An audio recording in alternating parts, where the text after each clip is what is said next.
What if you woke up one morning, and everything you knew, everyone you loved, was suddenly slipping away from you? What if there was no more time, no more chances to say the things you meant? What would you do? The hospital room smelled of antiseptic and sterile loneliness. The beep of the heart monitor was the only sound, like a metronome counting down the moments that remained. Jake Matthews was 12 years old. And he was dying. The doctors had done all they could. The treatments had failed. The latest round of chemotherapy only seemed to make things worse. The tumor in Jake's brain was aggressive, growing faster than anyone had anticipated. His body had been through so much, countless surgeries, painful procedures, nights spent awake with the dull ache of hope slowly fading. He knew the end was near.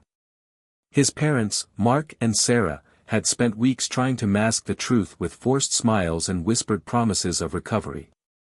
But Jake could see through them.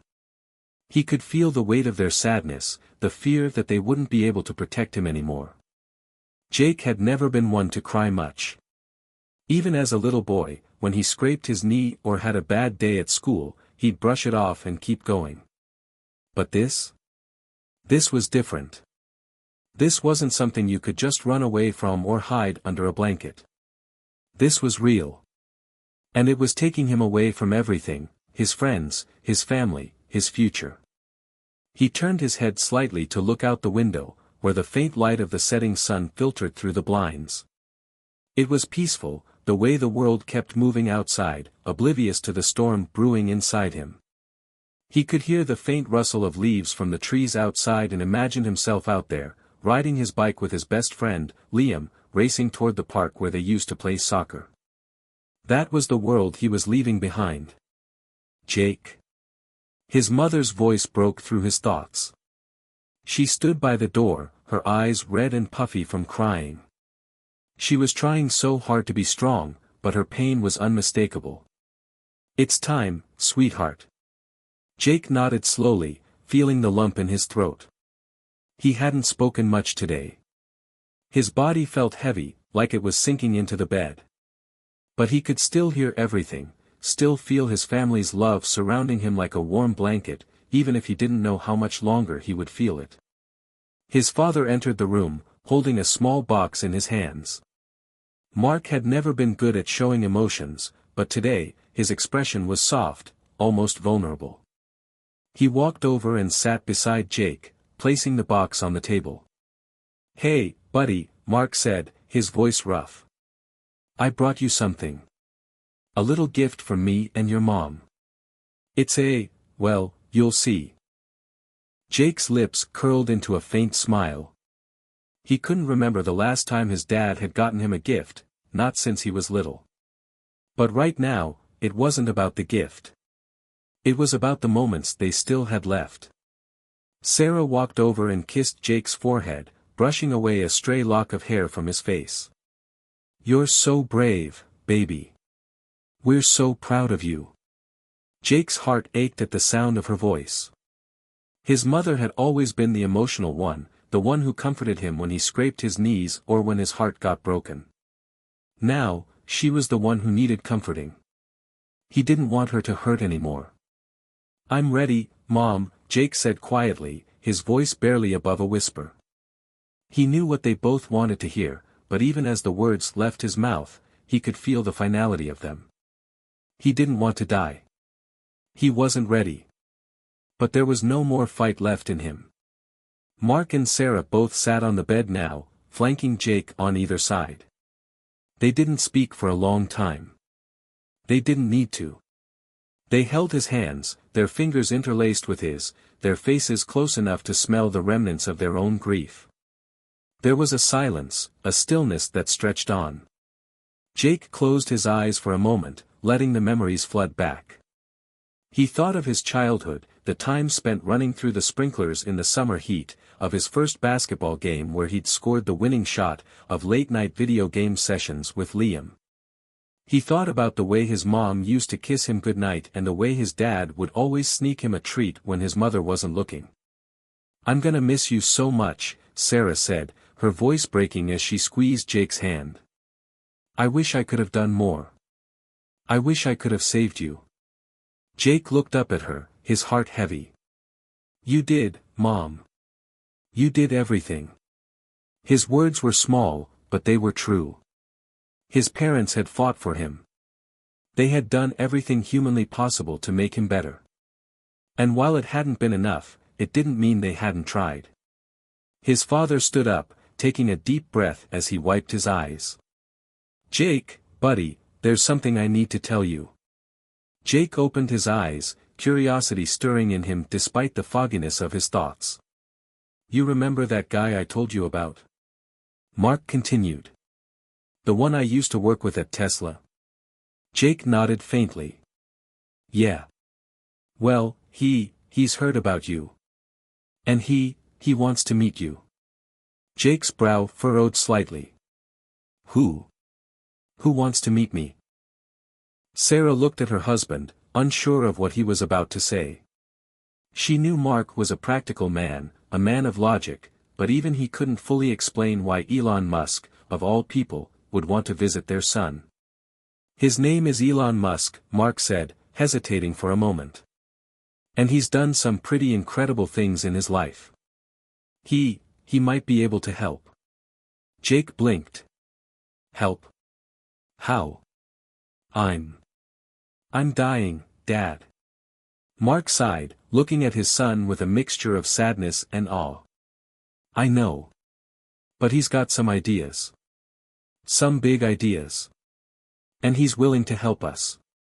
To help you. The words hung in the air, surreal and almost impossible to believe. Elon Musk? The same man who had revolutionized space travel and electric cars. The same man who was now regarded as one of the most brilliant minds of the modern era. Why? Jake asked softly. Why would he care about me? Mark's eyes were filled with unshed tears. Because sometimes, even the impossible can happen. And maybe, just maybe, we still have a chance to fight this. Jake felt a strange flicker of hope, mixed with disbelief. A part of him wanted to dismiss it as another wild story, another desperate attempt to cling to a miracle. But as he looked at his parents, their faces filled with an odd mixture of fear and hope, he realized they weren't lying. They were all desperate for something, anything, that might save him. For the first time in days, Jake allowed himself to hope. To believe that maybe, just maybe, this stranger, this man who had achieved so much, might be the one to change his fate. Hit subscribe and leave a comment with where you're watching from. This story might just spark a new beginning. What's one thing that always pushes you forward, even when things get tough? The sun had dipped below the horizon, casting the room in a soft twilight glow. The quiet hum of the machines that monitored Jake's vitals were the only sounds that filled the otherwise still hospital room. His parents, Mark and Sarah, sat beside him, holding hands. There was a sense of heavy silence between them, one that didn't need words to be understood. For Mark, this silence felt suffocating. He stared at his son, trying to memorize every small detail, the way Jake's hair had darkened over the years, the faint freckles across his nose that had become more prominent in the summer, and the sparkle in his eyes that still hadn't dulled despite everything. When Jake had been diagnosed, it felt like their entire world had shattered in one instant.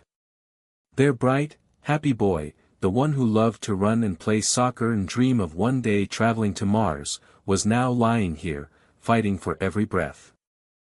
Mark had spent countless hours sitting in doctors' offices, discussing treatment plans and hopeful outcomes. There were moments where he thought they might win, where he felt a glimmer of hope. But now, the weight of reality pressed in. Jake's fight was nearing its end. Sarah, on the other hand, had spent those same hours crying alone in the bathroom or walking the halls at night, trying to stay strong for Mark, for Jake, but failing miserably. How could she face the truth? How could she look at her son, the boy she'd raised, and admit that there was nothing left they could do?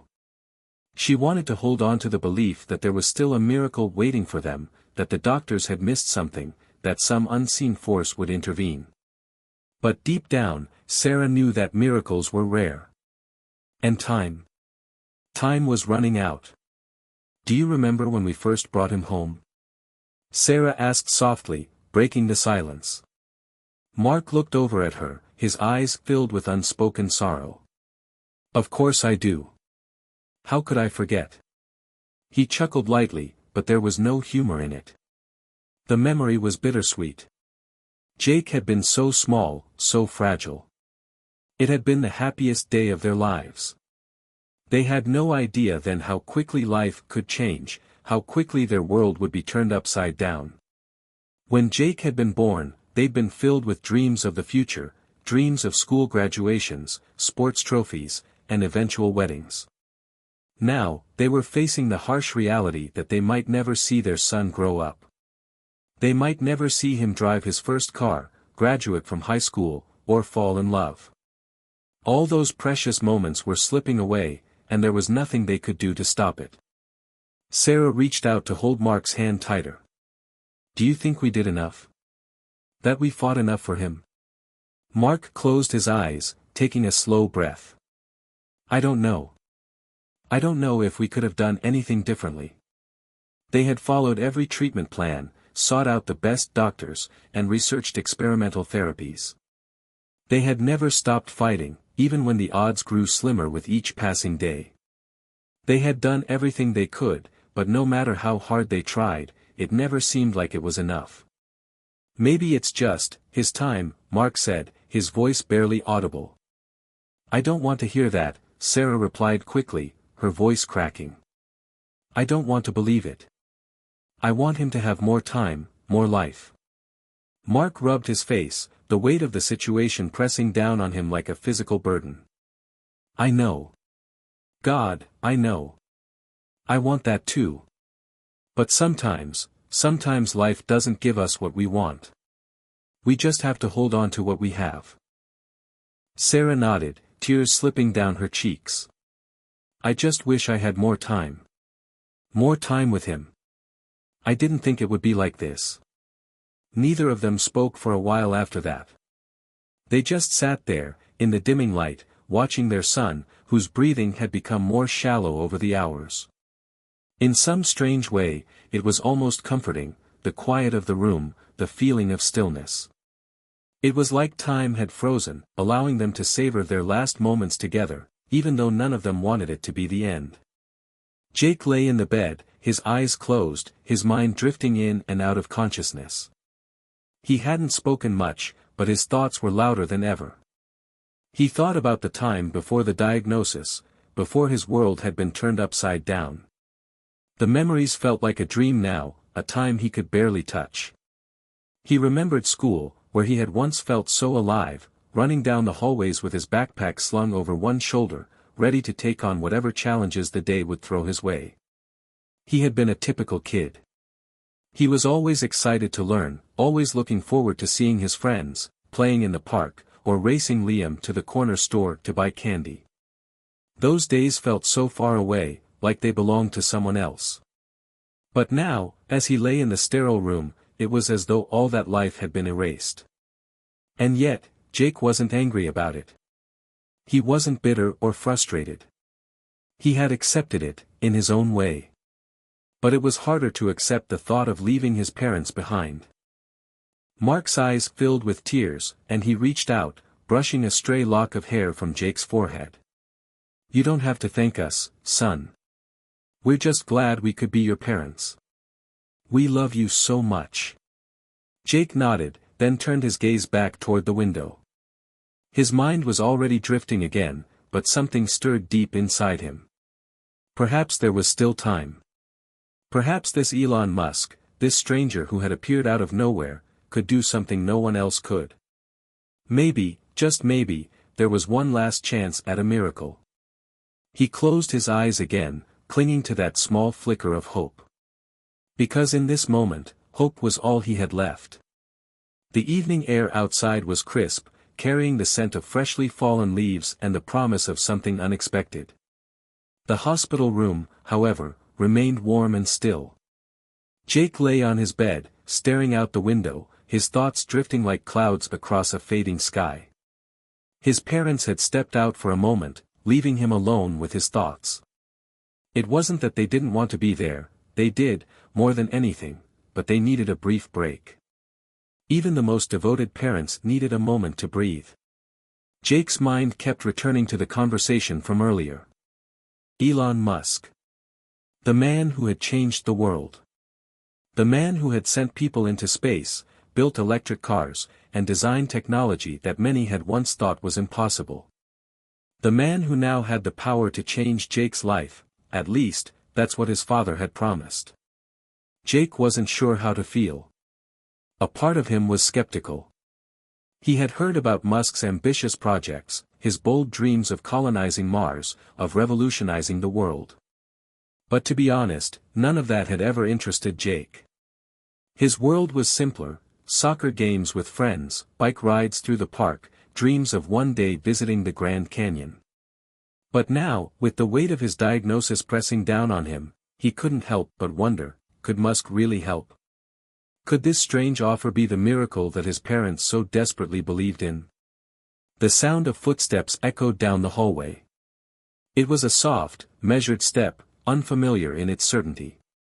For a brief moment, Jake's heart quickened. He knew someone, was coming. Jake. Jake turned toward the door and saw him.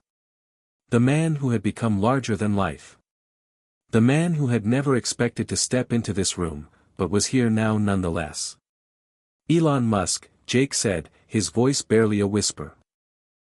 The man at the door smiled, his face a picture of calm confidence, as if this were just another day, another task to complete. He wore a black jacket, the logo of Tesla faintly visible on the chest.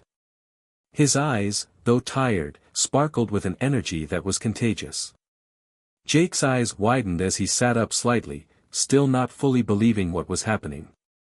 "Hey, kid," Elon Musk said, his voice soft and approachable. "I heard you've been going through some tough times. I wanted to meet you personally. I thought I might be able to do something." Jake blinked, still trying to process the surreal nature of the moment. You're here. Really?" Elon nodded, stepping further into the room. "I know this might seem strange. But when I heard your story, I couldn't just sit back and do nothing. So, here I am." Jake glanced at his parents, who had quietly entered behind Musk, standing in the doorway, their faces filled with a mix of disbelief and hope. This wasn't just a man who could change the future of humanity, this was their hope, standing before them in the flesh. "Why? Why would you help me?" Jake asked, his voice full of uncertainty. Elon's smile widened, though there was a hint of sadness behind his eyes. "Because sometimes the greatest breakthroughs come from moments like this. You're fighting a battle no one should have to fight. And I've spent my whole life working on things that seemed impossible. But the impossible is just a challenge waiting to be conquered." Sarah stepped forward, her eyes brimming with emotion. "But how? You can't cure his cancer. No one can." Elon looked at her, his face serious but kind. "You're right, I can't cure cancer. But what if there's something we can do? What if the impossible isn't so impossible after all?" Jake could feel the stirring of something deep inside him, something more powerful than the doubt he had carried for so long. This wasn't just about medicine anymore. This was about technology, innovation, and the potential to rewrite the rules of what was possible. "We have an idea," Elon continued. "It's something that's never been tried before. A partnership between the best minds in medicine and technology. If we can leverage what we know about human biology and the advancements we're making in science and engineering, we might be able to give you the time you need." Jake's mind raced. Time. That was all he had left. Could this be his chance? His parents exchanged a look, unsure whether they should even entertain such an impossible idea. But there was something in Elon's eyes that made them hesitate before dismissing it. He wasn't offering false hope. He was offering something real, something that could change everything. You said, a partnership, Mark said, his voice thick with skepticism but also curiosity. What does that mean? Elon glanced over at Jake, then back to his parents. It means that we could use cutting-edge technology to slow down the progression of the disease. We can give Jake more time. We can buy you both more moments, more memories. The technology isn't perfect, but it's the best shot we've got. It's a combination of the work we've done in neurology, artificial intelligence, and biotechnologies. It's experimental, but we're willing to try. Sarah blinked, struggling to absorb what was being said. Are you saying you want to, hook him up to some kind of machine? No, Elon replied with a slight shake of his head. Not exactly. It's a non-invasive procedure. It's still in its early stages, but we've seen promising results in other applications. And the best part? The treatment could not only give Jake more time, but it could also potentially help other kids like him. People with conditions that have been written off as terminal. Jake's heart raced, his thoughts tangled in the idea that this man, this world-changing genius, might have the key to saving his life, or at least giving him more time. So, you think you can stop my cancer? Jake asked, voice trembling with the hope he hadn't allowed himself to feel for months. Elon smiled faintly. I think we can help you live longer, Jake. But I won't lie to you, it's going to be a tough journey. And there's no guarantee. What I can promise is that we'll do everything we can. Jake nodded slowly. He didn't know whether to believe him or not, but he wanted to. More than anything, he wanted to believe that there was still hope, that he wasn't done. Elon walked over to the side of Jake's bed and looked down at him. You're a fighter, Jake. I can tell. And I don't intend to let you give up. In that moment, the room felt lighter, as if a weight had been lifted. For the first time in weeks, Jake felt something he hadn't felt in a long time, hope. It was fragile, fleeting, but it was there. And that was all he needed. His parents stood behind Elon, a mixture of disbelief and cautious optimism in their eyes. Sarah's voice broke the silence, barely above a whisper. What do we need to do? Elon looked back at her, his expression serious but full of promise. We start tomorrow. It'll be a long road, but I believe it's worth trying. The hospital room was unusually quiet the next morning. The steady beep of the machines monitoring Jake's vitals filled the silence, but this time, it didn't seem quite as oppressive. It was almost as if the world had held its breath overnight, waiting for the moment when the impossible might become possible. For the first time in a long while, there was a flicker of excitement, a sense of anticipation in the air. Jake was awake, sitting up in bed, staring out the window at the bright morning sky. The first rays of sunlight had begun to break through the clouds, casting a warm glow on the room. He wasn't sure if it was the sunlight or the promise of something extraordinary on the horizon that made him feel more alive today. Maybe it was both. He heard the door creak open and turned to see his parents walking in, their faces still etched with exhaustion but also carrying a spark of cautious optimism. Behind them, Elon Musk appeared, his familiar confident smile in place. Good morning, Jake, Elon greeted, his voice as calm and reassuring as it had been the day before. There was a weight to his presence now, he wasn't just a stranger in a suit anymore. He was a symbol of a new possibility, something bigger than all of them. Morning, Jake replied, his voice surprisingly steady, considering the wild thoughts swirling in his head. His parents gave him a quiet, knowing look. How are you feeling, Jake? Sarah asked, her eyes filled with a mixture of hope and worry. I feel strange, Jake admitted, his voice quieter now. Like everything's about to change. That's the goal, Elon said with a chuckle, walking over to Jake's bedside. Today is the first day of something new. And I'll be honest with you, it's going to be challenging. But if you're willing to take that leap, I believe we can give you more time. Time. That was the word that had become his lifeline. Time was the thing Jake needed most. Time to do all the things he thought he would never get to do. Time to experience life in a way that felt like a second chance. Are you ready, Jake? Elon asked, his eyes searching Jake's face for the answer he had to know was coming. Jake took a deep breath, his mind racing as the weight of the decision settled on his shoulders. He had been given the gift of a second chance, a chance that, just a day ago, had seemed unimaginable. The fear still lingered, yes. But he had to try. For himself. For his family. I'm ready, Jake said, his voice firm despite the trembling uncertainty that threatened to take hold. Let's do it. His parents exchanged a look. Mark's face was etched with concern, but there was a flicker of hope behind his eyes. Sarah, on the other hand, looked like she was holding on to the tiniest thread of hope that this could work. It was a dangerous thing to cling to, but in that moment, it was the only thing they had. Elon nodded, his expression serious. All right, we'll begin the procedure shortly. We've already prepared the necessary equipment, and our team is standing by. It'll be a few hours before we know if this is going to work, but we have a good shot. Jake's heart pounded in his chest, the weight of the moment almost too much to bear. His parents leaned in close, their eyes filled with love and support. You don't have to do this, Jake, Mark said softly. You know that, right? We love you, no matter what. You don't have to put yourself through something like this for us. Jake smiled faintly, a weak but genuine smile. I know, Dad. But I want to do this. For me. For all of us. Sarah wiped away a stray tear, nodding as she took his hand. We're with you, Jake. Every step of the way.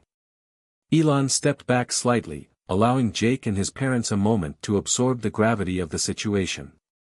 Okay. Let's get you ready, he said, his voice full of reassurance. A few hours later, Jake found himself lying on an operating table in a high-tech facility just down the hall from his hospital room. His parents were in the waiting area, and Elon had promised to be by his side the entire time, ensuring that everything went smoothly. The procedure itself was something entirely new, an experimental process involving a combination of biotechnology and nanotechnology, designed to slow the progression of Jake's disease. It wasn't a cure, but it was the best shot they had. Jake could feel his pulse quickening as he gazed up at the sterile ceiling, the cool metal of the operating table beneath him.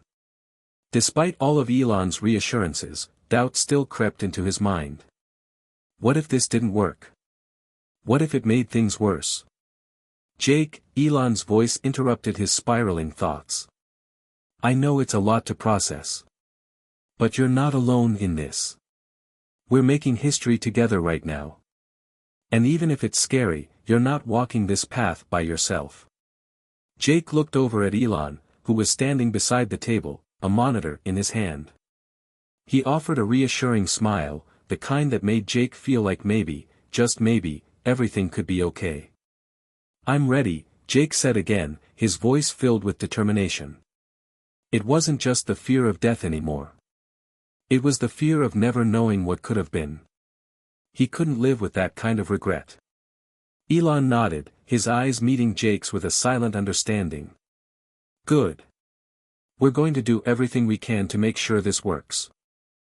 The team of doctors and scientists moved around them, preparing the equipment. Jake's heart raced, but as the first small device was applied to his skin, he felt an odd sense of calm. Maybe it was the constant reassurance from Elon. Maybe it was the belief that this was the only shot at surviving that he had. Whatever it was, Jake focused on the idea of fighting, not just for himself, but for everyone who loved him. As the procedure began, a soft hum filled the room, and Jake felt the familiar tingling sensation as the nanobots entered his bloodstream. It was surreal, almost like a dream. His body felt heavy, then light, then, nothing. He couldn't describe it, but the sensation was otherworldly. For a few long moments, it felt like time itself had paused. And for the first time in what felt like forever, Jake let himself imagine what the future could hold. Outside the room, Mark and Sarah paced nervously in the waiting area, their eyes darting between each other and the door. Neither of them spoke. There was nothing left to say that could make the waiting any easier. Sarah squeezed her husband's hand, as if to remind herself that they were in this together. "Do you think it will work?" she asked quietly, her voice tinged with both fear and hope. "I don't know," Mark replied. "But we have to believe it will." For Jake. They both fell silent, the weight of their uncertainty hanging in the air like a thick fog. But in that moment, they both knew there was nothing left to do but wait. And pray. The hours dragged on in the sterile, white-lit waiting room. It felt like an eternity had passed since Jake entered the procedure room. Mark and Sarah sat side by side, hands tightly clasped, their minds racing with unspoken fears. What if it didn't work? What if they were making a mistake, clinging to the desperate hope that a technological miracle could defy the inevitable? Sarah's eyes darted over to her husband. She could see the same worry etched into his features, his furrowed brow, his fidgeting fingers, the way his knee bounced anxiously. Both of them were clinging to a thread of hope, not wanting to voice their deepest doubts, but afraid of the worst outcome. "Do you think he knows what he's getting into?" Sarah whispered, her voice breaking the silence. Mark glanced up at her, his voice low but steady. "I think he knows, but he's willing to try.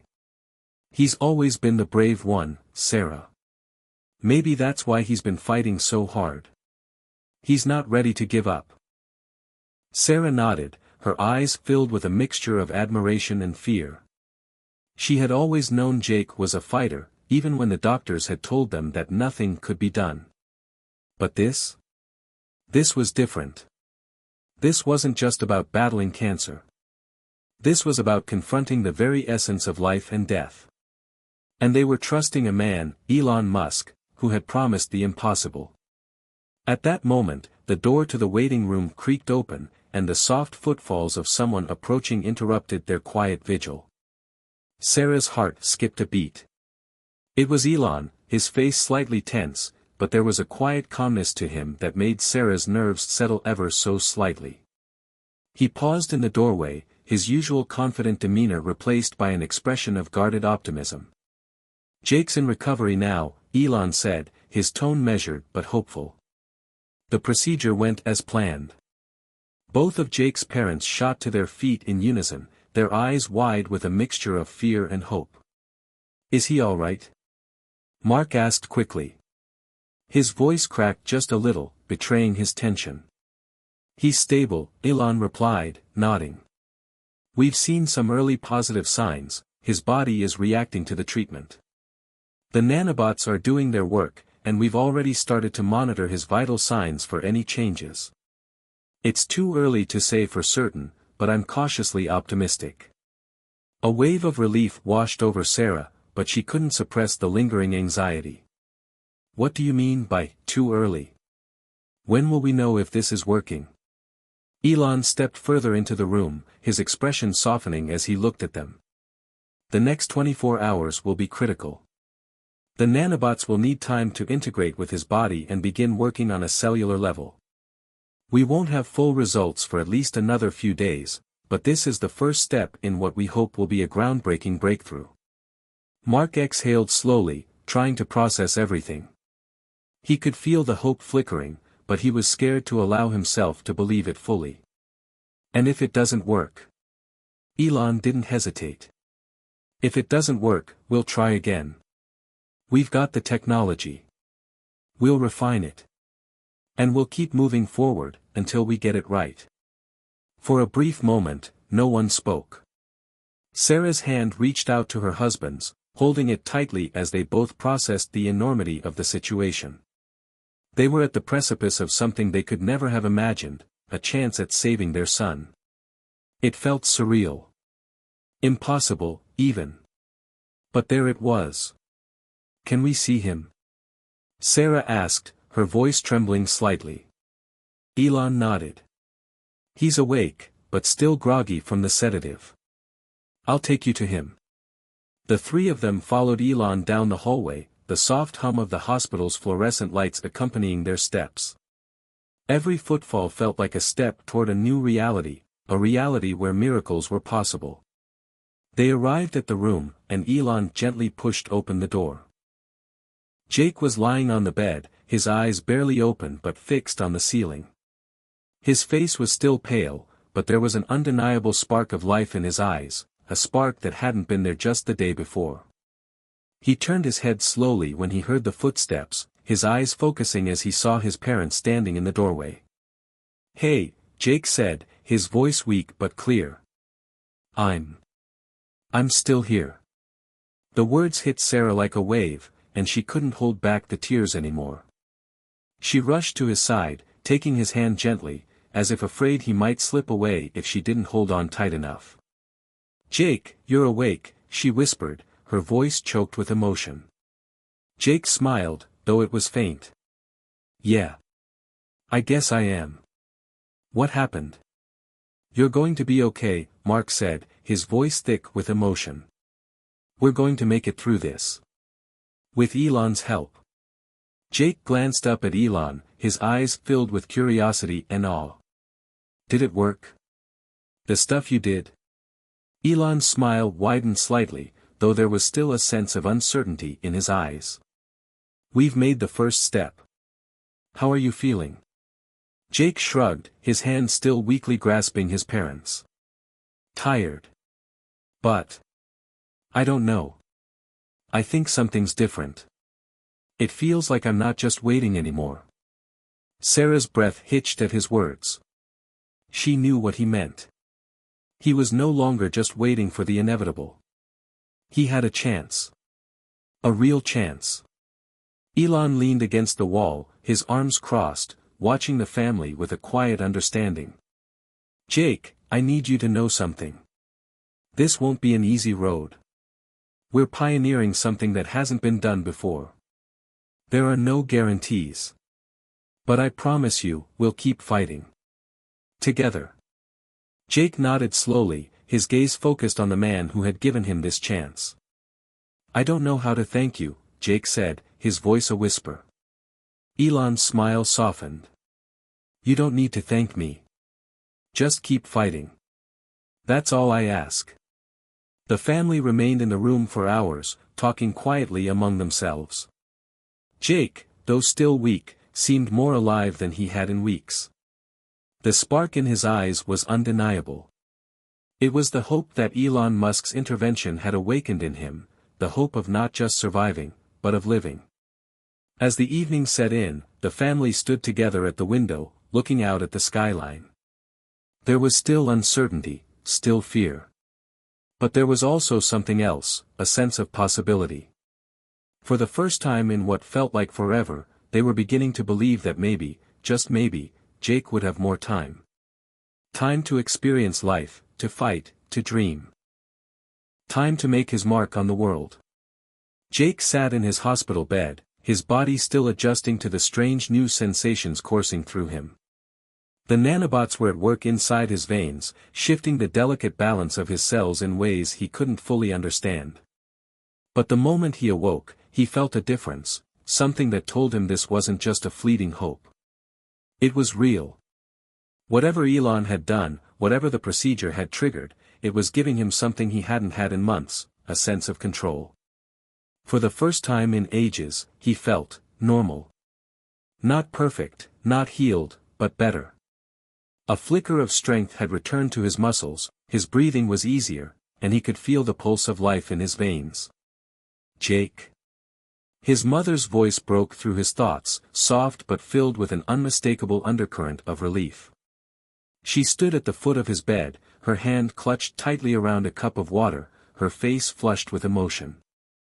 "I'm okay, Mom," Jake said, his voice rough but firm. "I really think I'm okay." Her eyes shimmered with tears as she sat beside him. "You're sure? You're really sure?" Jake smiled, a small but genuine smile. "Yeah. I feel different, in a good way. Like the fog starting to lift."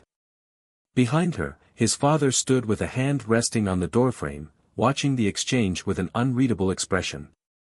Mark had been quieter, more guarded in his emotions than Sarah, but Jake could see it in his eyes, the tentative hope that was beginning to bloom. He was holding on, cautiously waiting for the next sign. "I don't know how to explain it, but I feel better," Jake continued. "Maybe it's the procedure, or maybe it's the fact that I'm not just sitting around waiting for things to get worse anymore." Sarah wiped her eyes and squeezed his hand. "That's all we wanted, Jake. A reason to hope." Just as she spoke those words, there was a soft knock on the door, and Elon Musk entered the room, his usual calm demeanor unchanged, but there was something new in his eyes. A kind of satisfaction, though still cautious. "How's the patient?" Elon asked, his tone light but with an edge of genuine concern. Jake met his gaze and felt a surge of gratitude. "Better. I feel better than I have in a long time." Elon gave a slow nod, taking a seat at the small chair beside Jake's bed. "That's the first sign we wanted to see. The nanobots are working their way through your system, repairing the damaged cells, regenerating the healthy ones. It's a process, but the fact that you're feeling better means we're on the right track." Mark finally spoke up, his voice quiet but filled with the kind of hope that had been buried for so long. "How long before we know if this is really working? What's the next step?" Elon leaned forward, his hands clasped together, his gaze intense. "We're going to monitor you closely over the next few days. There will be blood tests, scans, and constant observation. It's a delicate balancing act. But I'll tell you this, if we see the kind of improvement we're hoping for, we could have a real shot at stabilizing your condition, Jake." "Stabilizing?" Sarah asked, her voice trembling. "What does that mean?" "It means we might be able to slow down the progression of your disease, or in the best-case scenario, stop it entirely," Elon said. "But I want to be clear. This is still an experiment. We're at the frontier of medical technology here. What we're doing is groundbreaking, but we don't have all the answers yet." Jake swallowed hard, his mind racing with the possibilities. The word "stabilize" echoed in his head like a promise. It wasn't a cure, not yet, but it was something. And right now, that something felt like a lifeline. "What's the worst-case scenario?" Mark asked, his voice steady but tinged with an undercurrent of worry. Elon hesitated before answering, his expression serious. "If it doesn't work, well, we could have adverse reactions. The body's immune system could attack the nanobots. Or, in rare cases, the technology might not be as effective as we hope. But that's why we're monitoring you so closely. We'll catch any complications early." There was a long silence in the room as everyone processed the weight of Elon's words. The risk was real, but so was the possibility. And for Jake and his family, that was enough to hold on to, for now. "Thank you," Jake said quietly, his voice thick with emotion. "I know you're taking a huge risk with me. But I don't want to give up." Elon smiled at him, a genuine, almost fatherly smile. "I don't think you're giving up. I think you're fighting. And that's what matters most." Just then, a nurse entered the room, breaking the tension that had hung in the air. She was holding a clipboard, and her expression was businesslike, though there was a hint of curiosity in her eyes as she glanced between Elon and Jake. "Elon, we're ready for the next round of tests," the nurse said, her voice brisk and professional. Elon stood up, giving Jake a reassuring pat on the shoulder. "I'll be right back. I need to check on the data and make sure everything's on track." As Elon followed the nurse out of the room, Mark turned to Jake with a smile, one that stretched across his face like it hadn't in months. "You're really doing this, Jake. You're fighting." Jake nodded, feeling the weight of those words. The feeling of fighting, of pushing against something far greater than himself, had become his new reality. It was more than just surviving, it was about proving to himself and everyone around him that he was capable of facing this monster head-on. Sarah sat down next to him again, her hand still holding his tightly. "You don't have to do it alone, Jake. We're here with you, every step of the way." Jake looked at his mother and father, their faces filled with love and determination. The journey ahead would be long, and it was far from certain. But for the first time in a long time, he felt like he wasn't alone. Outside the window, the sky had turned a brilliant shade of orange as the sun began to set.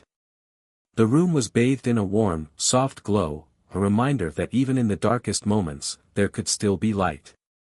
And for Jake, that light wasn't just a distant dream. It was something tangible. Something worth fighting for. The next few days passed in a blur of tests, blood work, and scans. Jake's room became a revolving door of doctors, nurses, and technicians, all moving with a quiet urgency. His parents, ever by his side, tried to stay calm, but the air was thick with tension. Despite Elon's optimism, the unknown loomed over them all like a shadow. Jake, however, felt something different. He felt stronger each day. His muscles, though still weak, were gaining some resilience. His mind, fogged for months, was clearing. The energy in his body had returned in small bursts, like sparks in a dark room. Every morning when he woke up, there was a subtle change, a little more breath in his lungs, a little more strength in his fingers. It wasn't a cure, but it was enough to make him believe. That morning, after another set of tests, Jake found himself alone in his room for a moment. His parents had gone to get some coffee, and Elon was in a meeting with his team. Jake, feeling an urge to stretch his legs, swung his feet off the bed and stood up. He wobbled slightly at first, but then the feeling of the cool hospital floor beneath his feet grounded him. He took a slow step forward, then another, testing his limits. The pain, which had once been a constant companion, was now a dull throb in the background. It was manageable. "Jake, what are you doing?" His mother's voice echoed through the door before it creaked open, her face turning to concern as she saw him standing, though not quite stable. "I'm trying to walk," Jake said, his voice a little shaky but determined. "I think I can." "Not without help, you can't," she said with a half laugh, half gasp, rushing over to him and wrapping an arm around his waist to steady him. "Let me help." Jake smiled at his mother, feeling a warmth in his chest. "I'm not giving up yet, Mom." She exhaled, giving him a playful but affectionate shove. "You sure are stubborn. Just like your father." At that moment, Mark walked in, coffee cups in hand, eyes widening as he saw Jake standing. "What's this? Trying to walk already?" Jake nodded. "Just testing out the nanobots' work, I guess." Mark chuckled softly and set the coffee down on the table. "Well, it looks like they're working, kid. Just don't overdo it." "I won't. I promise," Jake said, his voice a little more confident now. Elon entered the room a few minutes later, holding a tablet and flipping through some data. He paused when he saw Jake standing, steady on his feet, though still with a slight wobble. A smile tugged at his lips. "Look at you," Elon said, setting the tablet aside. "That's incredible, Jake." Jake's smile widened. "I'm just taking it one step at a time." The next few days felt like a whirlwind. Elon and his team continued to monitor Jake's progress. The nanobots were doing their job, repairing damaged cells, and even starting to regenerate healthy tissue. But despite the positive signs, there were still moments when the doctors would look at the data and frown, exchanging concerned glances. It was still too early to tell. But Jake could feel it. He could feel his body fighting, and for the first time, he wasn't afraid. Every ache, every twitch of his muscles, was a sign that he was getting stronger, not weaker. On the fourth day after the procedure, the doctors decided it was time to perform a full scan to see how the nanobots were progressing. Elon told Jake it would take a few hours, but he would know the results soon after. While the doctors ran the tests, Jake and his family sat in the waiting room, each of them lost in their thoughts. Sarah couldn't stop glancing at the clock, her fingers nervously tapping on the armrest. Mark sat next to her, his hand resting on hers, but the silence between them felt heavy. Jake's future was in the hands of technology, technology that had never been tested on a patient like him. The weight of it felt like 1,000 pounds on their shoulders. But still, the small improvements, Jake walking, talking with more energy, kept them hopeful. Finally, after what felt like hours, Elon entered the waiting room. His face was unreadable, but there was a spark in his eyes. He glanced at Jake's parents, then turned to Jake with a subtle nod. "The results are in," Elon said, his voice calm. "We've seen significant improvement. The nanobots have repaired over 50% of the damaged cells, and there's been noticeable regeneration of healthy tissue. The cancer cells are still present, but their activity has slowed drastically." Jake's heart skipped a beat. Slowed? What does that mean? "It means we have a real chance, Jake," Elon explained. "The cancer is no longer spreading at the rapid pace it was. And if the nanobots continue to work as they have, there's a possibility we can eventually stop it altogether. It's not a cure yet, but it's progress." Tears welled up in Sarah's eyes, and she quickly wiped them away, but the relief was evident on her face.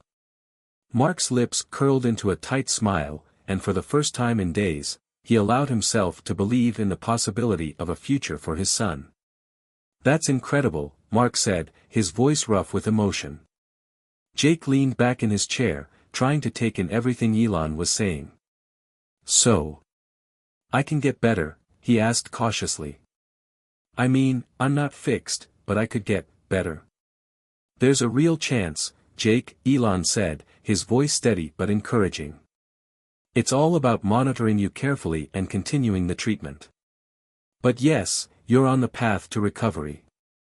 The room fell silent for a moment. It was as if time had stopped, and the possibility of hope, true, tangible hope, had settled over them. The darkness that had once overshadowed their lives was being replaced with a ray of light, however small. "Thank you, Elon," Jake said, his voice full of gratitude. "I never thought I'd hear those words." Elon nodded, a faint smile on his lips. "This is just the beginning, Jake. We've got a long way to go, but if you keep fighting, so will I." And as the family left the room, walking down the corridor together, the weight that had once seemed unbearable was lighter. They had hope now, something to hold on to, even in the face of the unknown. The journey wasn't over. But it was no longer a journey of survival. It was a journey of possibility. And for the first time in months, Jake truly believed that he could make it. Jake couldn't sleep that night. The words, "significant improvement," kept replaying in his mind, echoing in his ears like a beautiful song he couldn't get out of his head. For the first time in what felt like forever, hope was real, not just something whispered in the quiet hours of the night. The nanobots, the cutting-edge technology Elon had introduced into his body, had already begun their miraculous work. But was it enough? Could it really change his fate? The following day, Jake woke to another round of tests. The doctors were on a mission to monitor his body's response, tracking every change down to the smallest detail. It was a grueling process, blood samples, scans, and physical assessments that left him feeling exhausted, but there was something different about today. He wasn't just going through the motions. He was fighting for something bigger now. "Elon says the next few weeks will be crucial," his mother said as she sat beside him, helping him with a glass of water after his morning examination. Her eyes were still filled with disbelief, as though she couldn't fully grasp what had just happened. "But, Jake, what if this really works? What if you get better?" Jake looked at his mother, then down at his hands, still shaky but showing signs of strength. "I don't know. It feels like a dream, like I'm walking on a tightrope between the future and the unknown. But I know one thing for sure, Mom, I'm going to give this everything I've got. I'm not giving up." She smiled through the worry. "You've always been strong, even when I wasn't sure how. You've got the best fight in you, Jake." The hours of testing and the constant buzz of activity in the hospital felt like a strange rhythm now, one Jake had grown used to. His life had been reduced to this cycle of scans and results, but this time, there was a sense of purpose behind every beep, every motion of the medical staff. As the day wore on, Jake couldn't help but wonder about the bigger picture. He'd seen glimpses of it, pieces of the puzzle, but what did the future hold? Would Elon's technology pave the way for a world where diseases like his could be cured? That afternoon, Elon came to visit again. The weight of his presence was almost palpable, and Jake felt a strange mixture of gratitude and awe.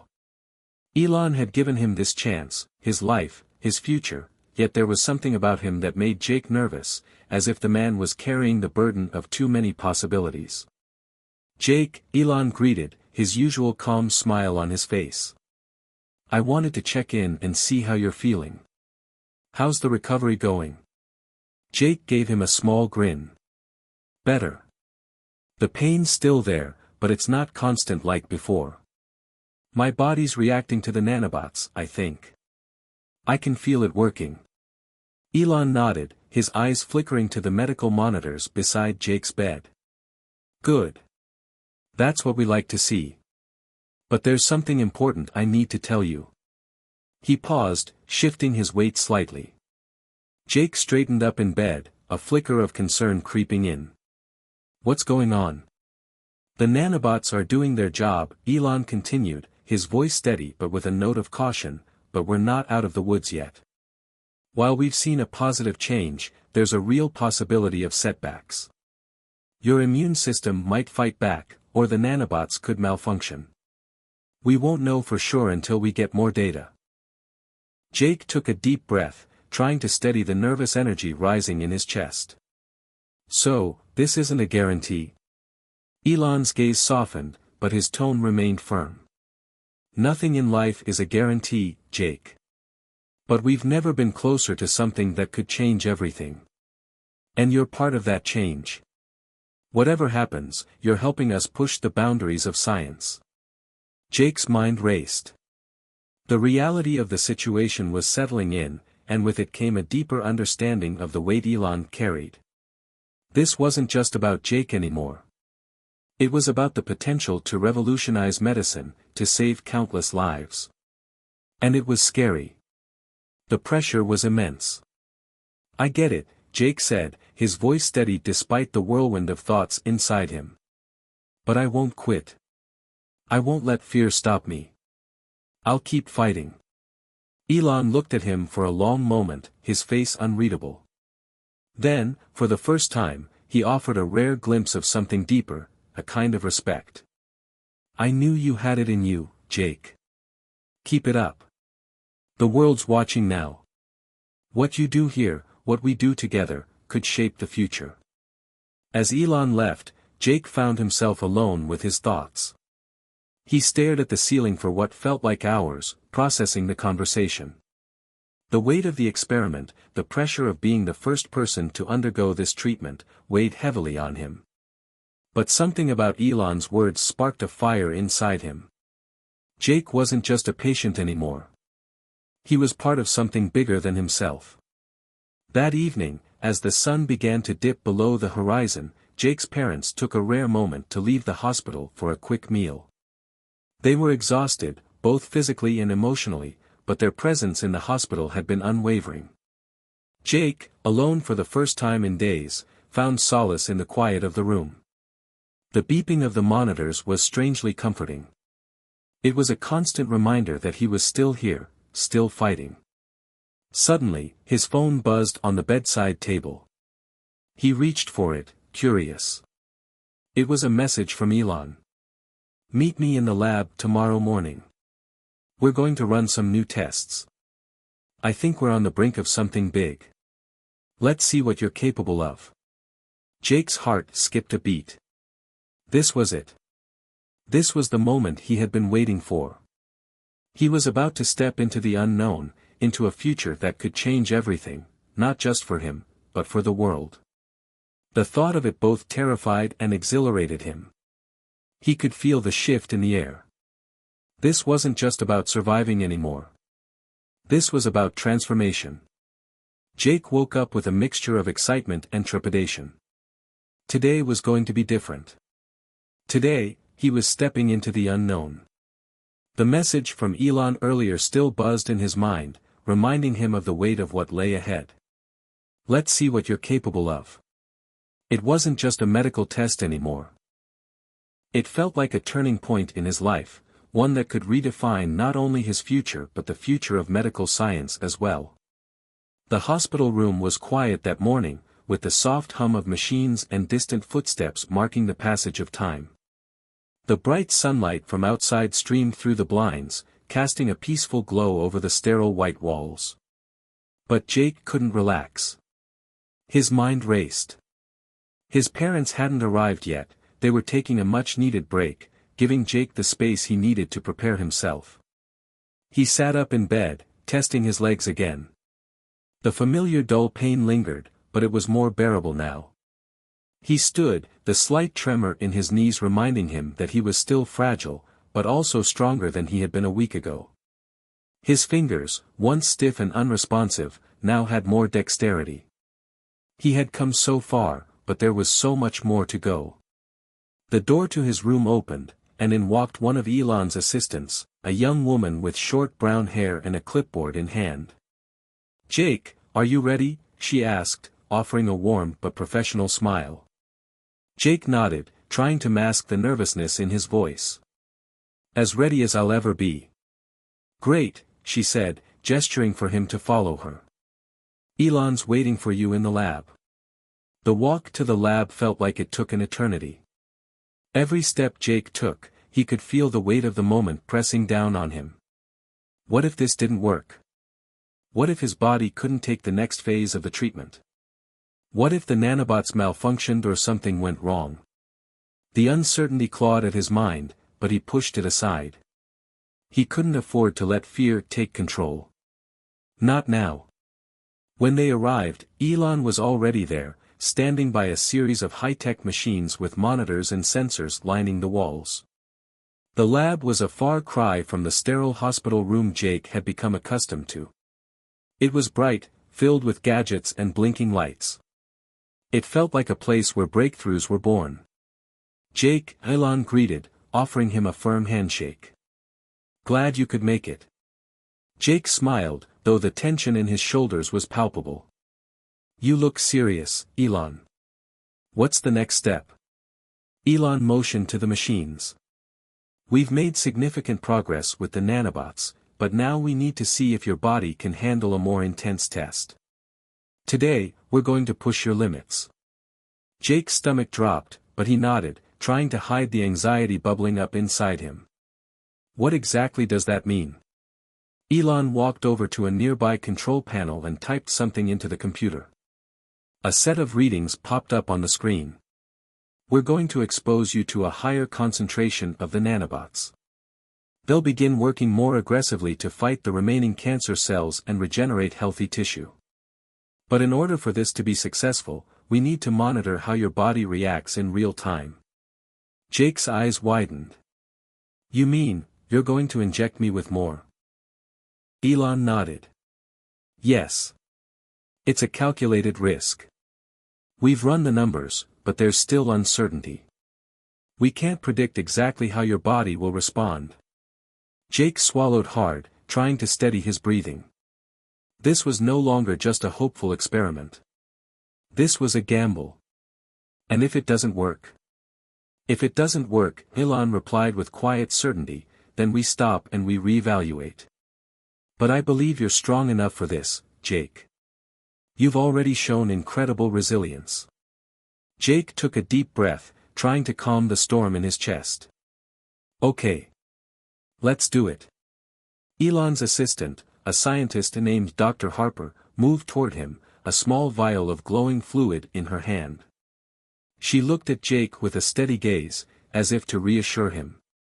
"This will sting a little," she said softly, preparing the injection. "But it's necessary." Jake nodded, his mind racing. He had no choice but to trust them, and to trust his own strength. The injection felt like a small prick, followed by a wave of coldness that spread through his veins. For a moment, nothing happened. The room was silent, save for the hum of the machines monitoring his vitals. But then, a sensation washed over him, like electricity sparking through his body, tiny jolts of energy racing from the tip of his fingers to his toes. It was painful, but it wasn't unbearable. "I'm feeling something," Jake said, his voice steady despite the rush of sensations. Elon stood nearby, watching closely. "Good.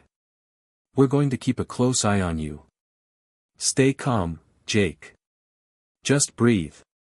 The pain intensified over the next few minutes, not in a sharp, stabbing way, but as a deep, pulsing ache that seemed to come from within his bones. It was like his body was being restructured, cells growing, others dying. Jake clenched his fists, willing himself to stay still. Sweat began to bead on his forehead as he fought to control the panic rising inside him. "Jake," Elon said, his voice calm but insistent, "I need you to stay with me. Keep breathing. You're doing great." It felt like hours had passed before Jake's body finally began to stabilize. The pain dulled to a low throb, and the buzzing sensation faded into the background. He opened his eyes, meeting Elon's gaze. I think it's over," Jake said, exhaling deeply. His body felt different, as though it had undergone some kind of transformation. But it wasn't the same as before. There was an unfamiliar energy surging within him, an almost unnatural sense of strength. "Let's run the scans," Elon said, gesturing for Dr. Harper to begin the process. "We need to know how your body's reacting to the nanobots." Jake watched anxiously as the scans began. The machines whirred, their screens flashing data faster than Jake could comprehend. A moment later, the results appeared. Elon's eyes darted across the screen, his brow furrowing as he absorbed the information. Then, a small smile tugged at the corner of his mouth. "Jake, you've done it. Your body is absorbing the nanobots far better than we anticipated. The cancer cells are starting to die off at an accelerated rate." Jake's heart skipped a beat. He could hardly believe it. "It's working?" he asked, his voice tinged with disbelief. "It's working," Elon confirmed. "You're stronger than I thought. We've just crossed a major milestone." Relief washed over Jake, a sense of victory he hadn't allowed himself to feel until now. He had done it. He had faced his fears and pushed through the unimaginable. And now, there was hope. Real hope. But even as the doctors celebrated, Jake knew this wasn't the end. It was just the beginning. There would be more tests, more challenges ahead. But for the first time in what felt like forever, Jake allowed himself to feel something he hadn't dared to feel for a long time: hope. Jake's mind was still racing with the results of the test. The nanobots had worked better than anyone could have imagined, but what did that mean for the future? As he lay in the hospital bed, the dull ache from the injection still lingering in his body, he couldn't help but wonder about the implications. The road ahead felt like it had been split into two very distinct paths, one that led to complete recovery, and the other, the one he dared not consider, that could lead to failure. But for the first time in his life, he wasn't thinking just about his own survival. The excitement of his progress and the hope for his future had quickly given way to something else, something bigger than him. Elon's vision had always been about changing the world, about breaking the boundaries of science. And now, it wasn't just about Jake anymore. He wasn't just a patient in a hospital bed. He was part of something monumental. The treatment that had worked for him could one day save countless lives. As the hours passed, Jake drifted in and out of sleep, the constant beeping of monitors and the bustling of the hospital staff around him becoming a distant hum. His parents had returned, and they were talking to the doctors, discussing what had happened that morning. Jake could hear snippets of their conversation, but he was too tired to process it fully. Jake's response was extraordinary. Dr. Harper's voice floated in from the hallway. "The nanobots have begun to completely target and eliminate the cancer cells. His body is regenerating much faster than anticipated." Jake felt a weight lift off his chest at hearing those words. Regenerating faster. It wasn't just survival anymore, it was recovery, and possibly even healing in a way he'd never dreamed of. But the deeper he thought about it, the more he realized that there were a million others out there like him, sick, struggling, and desperate for something that could change their lives. And now, it seemed like he was part of the key to unlocking that future. As the night wore on, Jake received a message from Elon, one that filled him with a mix of awe and uncertainty. "Jake, I need to speak with you. What happened today was groundbreaking. But this is just the beginning. We're looking at an opportunity to change everything. I want you to be part of the next phase of this project." Jake's heart raced as he read the message. The next phase? What did that mean? Could he handle more? Was he ready for whatever Elon had in mind? The excitement that had surged through him earlier began to settle into a gnawing sense of unease. He wasn't just a patient anymore. He was becoming part of a global experiment. His success could open doors to a future no one had dared to imagine, but with that kind of power came enormous responsibility. That evening, Elon showed up at the hospital. His presence was commanding, his usual calm demeanor betraying the fact that he was operating at the cutting edge of medical science. As he entered Jake's room, the air seemed to shift. Elon looked at Jake with a deep, thoughtful gaze, as though the young man had become more than just a patient in his eyes. "Jake, we've been talking," Elon began, his voice steady but filled with urgency. "What we've achieved with you so far is just the beginning of something incredible. The nanobots are proving to be more effective than we expected, but now, we need to accelerate the process. We need to test this treatment on a wider scale." Jake's stomach twisted at the implication. "On a wider scale? You mean, you want to test it on other people?" Elon nodded.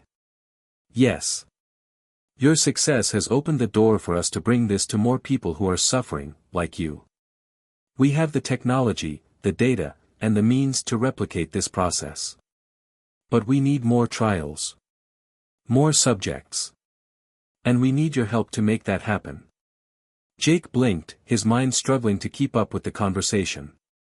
"My help? How?" "You're a key part of this project, Jake. Your success is proof that this can work. But we need someone to be the face of it. Someone who can show the world that this is real. I want you to be involved in the next phase, not just as a participant, but as a leader. You've got the strength, the resilience, and the story to make this happen." Jake sat in stunned silence, processing the weight of Elon's words. A part of him felt like he had been given an impossible task. A part of him was terrified at the thought of becoming the figurehead of something so vast and important. But there was another part of him, a part that had awakened with the power of the nanobots, that felt ready for this. He had faced death, and now, he had the chance to help others avoid the same fate. "I'll do it," Jake finally said, his voice steady despite the overwhelming pressure. "I'll do whatever it takes." Elon smiled, a rare expression of warmth and respect crossing his face. "I knew you would. Jake, you've got something special. You've already proven that to us. Now, it's time to take that strength and use it for something even bigger. We can change the world together." Jake looked out the window, the first light of dawn beginning to creep over the horizon. He felt the weight of what lay ahead, the uncertainty, the risks. But for the first time, he wasn't afraid. He wasn't alone anymore. There was a purpose to everything.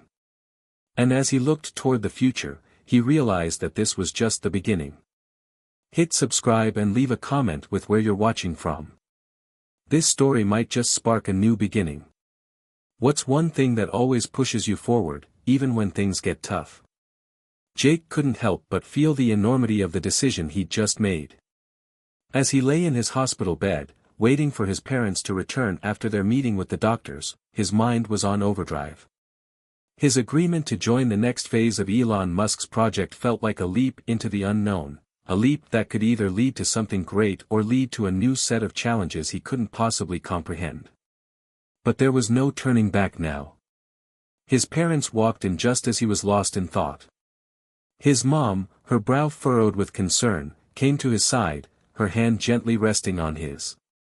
"Jake, you okay?" she asked, her voice soft, though the worry was still evident. Jake turned to her, offering a reassuring smile. "Yeah, Mom. Just thinking about the next steps. You know, about what I just agreed to." His dad, always the practical one, raised an eyebrow. "What exactly did you agree to?" "We were just told about the new phase of the treatment, but that doesn't explain everything." Jake hesitated, feeling the weight of his words before speaking. "I'm going to be part of something bigger now. Elon wants me to help lead the next phase of the treatment. It's not just about me anymore. We're going to take the technology and bring it to more people." His mom's face softened with a mix of pride and concern. "Jake, that's incredible. But are you sure you're ready for this? It sounds like a huge responsibility." Jake looked down at his hands, his fingers still a little shaky but showing signs of regaining strength. He had come a long way in such a short time, and yet, so much still felt uncertain. "I have to be ready. This could change everything. Not just for me, but for others too." His dad, ever the realist, placed a firm hand on Jake's shoulder. "I'm proud of you, son. But don't rush into this. You've been through so much already. Don't let anyone push you faster than you're comfortable with." Jake nodded. He knew his parents were right. This wasn't just about his health anymore, it was about a movement that could shape the future of medicine. But still, he couldn't help feeling the pressure. There were lives at stake, and with every decision he made, he was becoming more aware of the weight that would rest on his shoulders. Later that evening, Jake was alone again, his parents having left for the night to get some rest. The quiet of the hospital room seemed louder than ever, his mind unable to silence the thoughts racing through it. He picked up his phone and reread Elon's message. There was a sense of urgency in Elon's tone that only added to the weight of the moment. "This is just the beginning," he'd said. "We need you." Jake had always known that something big could come out of his situation, but he hadn't imagined this world-changing opportunity to not only survive but to be part of something that could help others in the same way. He stared out the window at the dark city below, feeling both small and significant at the same time. Could I really be the one to carry this torch forward? The answer came more clearly now. Yes, I could. But with that clarity, came another realization: the road ahead wouldn't be easy. Elon was right. This was just the beginning, and there was still so much to be done. The test had worked, Jake had survived, but the future was uncertain, and it wouldn't be long before things would get more complicated.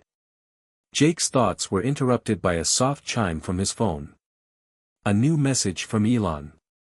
"We're meeting tomorrow with some key players, doctors, researchers, investors, to discuss the next steps. I need you there. Your story is the key to making this happen. It'll be a big step forward. Prepare yourself." Jake's heart skipped a beat. Tomorrow. Everything was moving so quickly now.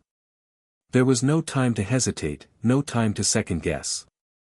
He didn't want to rush into it, but there was no avoiding it now. The next day, Jake was dressed in a hospital gown, a far cry from the suit and tie meetings he'd imagined himself in before this whole ordeal. But it didn't matter. The place he was about to enter was nothing like the sterile white halls of the hospital. It was a sleek conference room, filled with the kind of people who had the power to change the world. Elon Musk stood at the front of the room, waiting for Jake to enter. The billionaire's usual cool demeanor was tempered with a subtle sense of anticipation. He'd been prepared for a room full of people, but Jake was the key. This meeting could determine whether the nanobot project would go global or remain a promising but ultimately unfinished experiment. Jake's parents were already there, sitting in the front row, their faces etched with concern but also a hint of pride. Seeing them made Jake feel a little less alone in the sea of strangers that filled the room. Investors, doctors, scientists, all of them were here for one reason: to push forward a revolution in medical technology, a revolution Jake had become an unintentional leader of. Elon motioned for Jake to take the seat beside him. Jake's legs trembled slightly as he made his way to the chair, but he steadied himself, taking a deep breath.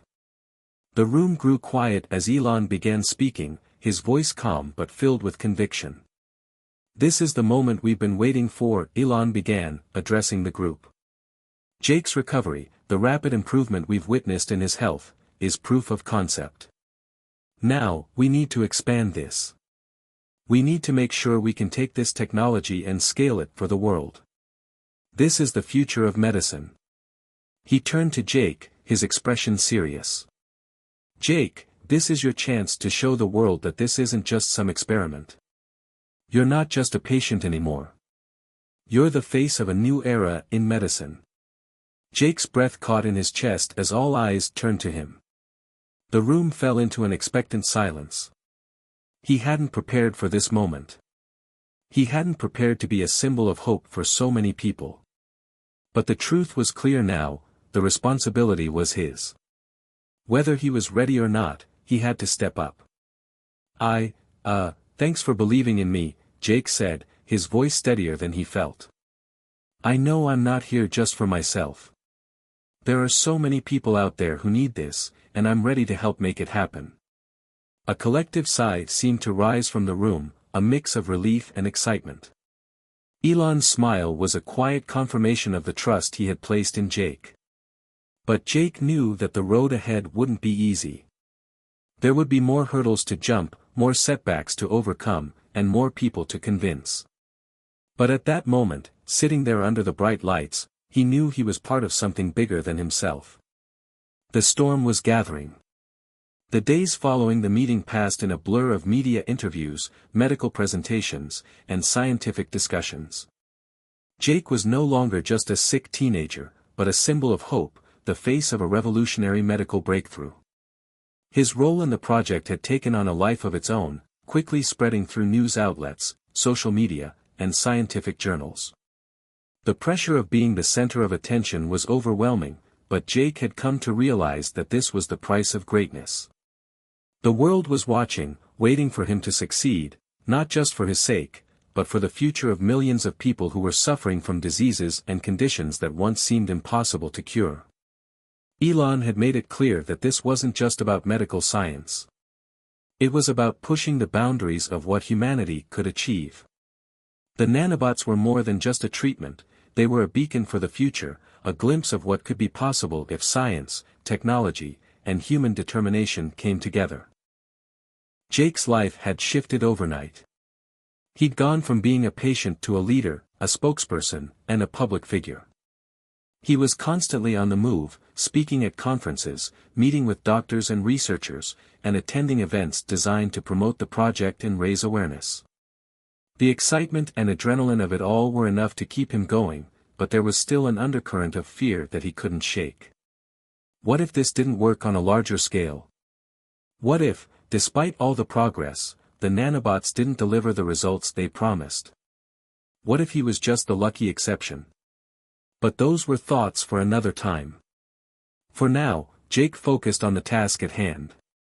He had a mission, and it was far bigger than him. There was an unspoken understanding between him and Elon that they were embarking on something extraordinary, and it wasn't just about Jake anymore. It was about the legacy they would leave behind.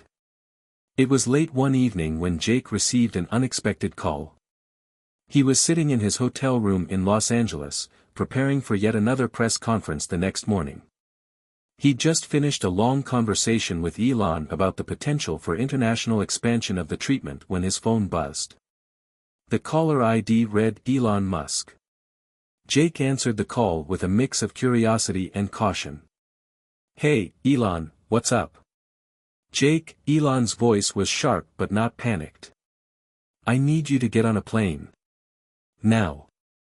We're about to take this to the next level, and we need you in Geneva tomorrow morning." Jake's heart skipped a beat. Geneva? Why? There's a global summit for cutting-edge medical technologies. It's the perfect stage for us to make a statement. The world needs to see the results of your recovery firsthand. This is our chance to push the nanobot treatment to the world stage. Jake leaned back in his chair, a mix of excitement and trepidation building in his chest. The stakes were higher than ever. A global summit was exactly the kind of venue that could propel the project into worldwide consciousness. But it also meant that Jake was going to be thrust into a new level of exposure, one that he wasn't sure he was fully prepared for. "I'll book a flight right now," Jake replied, trying to sound confident, though his nerves were starting to get the best of him. The following morning, Jake stood at the podium in a sprawling conference room, a sea of faces staring at him, expectant and eager. He had been in front of crowds before, but this felt different. This was the moment that could either solidify the project's future or leave it in ruins. There were government officials, top-tier doctors, researchers, and investors from all over the world in the audience. And they were all waiting for him to speak. Jake glanced over at Elon, who stood just off stage, his face calm but his eyes filled with the intensity of someone who knew the gravity of the moment. He took a deep breath and stepped up to the microphone. His palms were sweating, and his heart raced in his chest, but he knew that this was what he had signed up for. He was no longer just a teenager who had narrowly escaped death. He was a leader, an advocate, a voice for the future. "Thank you," Jake began, his voice steady despite the flurry of emotions inside him. "Thank you for giving me this opportunity to share my story. A few months ago, I was just like so many of you. I was fighting for my life, facing a diagnosis that seemed impossible to overcome. But today, I stand here as living proof that we can do more. We can heal. We can change the way we think about disease and recovery." He paused, looking out at the crowd, feeling a wave of both power and vulnerability wash over him. This wasn't just his story anymore. It was the story of millions of people around the world who had yet to be given the opportunity to fight back against their conditions. "We've developed something incredible. Nanotechnology that can target and heal cells at the molecular level. It saved my life, and it has the potential to save millions more. This is the beginning of a revolution in medicine, one where diseases like cancer, genetic disorders, and chronic illnesses can be treated with precision, efficiency, and hope." The room fell silent as Jake's words hung in the air. He could see the faces in the crowd, some skeptical, some amazed, and others completely captivated by the possibilities he was describing. He knew there would be challenges ahead, but right now, the weight of the moment felt worth it. "We're not just talking about a new treatment," Jake continued, his voice gaining confidence with each word.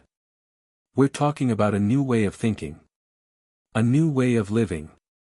The future is here, and it's in our hands." He could feel the energy in the room shifting. People were nodding, taking notes, and exchanging glances. The potential for change was palpable, and Jake could sense that the world was finally beginning to see what he had been a part of, a breakthrough that could change everything. After his speech, Jake stepped down from the podium, feeling the adrenaline still coursing through his veins. As he made his way back to Elon, he caught sight of the excited murmurs rippling through the crowd. There were still many questions to be answered, but for now, he had made an impact. He had convinced the world that this was real. Later that evening, after the summit concluded, Elon met with Jake in a quiet corner of the conference hall. "You did it, Jake. You were amazing. You've just opened the door to something unimaginable." Jake smiled weakly, still processing the whirlwind of emotions he'd just experienced. "I don't know if I'm ready for everything that's coming, but I'm starting to believe it's possible." Elon looked at him with a rare, genuine smile. "We're in this together, Jake. And together, we can change the world." Jake hadn't expected the rush of emotions that came with the summit's success. For a brief moment, it felt as though the entire world was behind him, supporting the nanobot project and the incredible possibilities it held for the future of medicine. The media coverage was overwhelming, with countless news outlets broadcasting his speech and the promises of a new era in healthcare. But as with any groundbreaking advancement, there was a shadowy side to progress. It was only a few days later when Jake began to feel the weight of the pushback. The media storm had been intense, but not all of the reactions were positive. There were articles questioning the safety of the technology, experts casting doubts on its long-term effectiveness, and critics who feared the unintended consequences of such powerful technology falling into the wrong hands. The first sign of trouble came when Jake received a call from Elon while he was preparing for another round of interviews. The tone in Elon's voice was different this time, sharper, more alert. "Jake, we've got a problem," Elon said, his voice low but urgent. "There's been a lot of media backlash. Some powerful people are starting to raise concerns about the risks of the nanobot technology. They're questioning its safety, its ethical implications, and whether we're moving too fast. We need to be prepared for a storm." Jake felt his stomach drop. He had known that there would be risks and challenges, but he hadn't anticipated this level of opposition. It had all seemed so perfect, so promising, but now doubts were beginning to creep in. He had read some of the reports himself, but hearing Elon's concern made it all feel much more real. "Do you think this is serious?" Jake asked, running a hand through his hair, his mind racing. "Very serious," Elon replied. "We've been making progress, but the critics are starting to rally.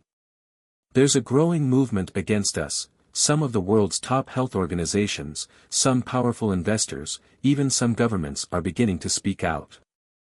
They want us to slow down, or worse, stop entirely."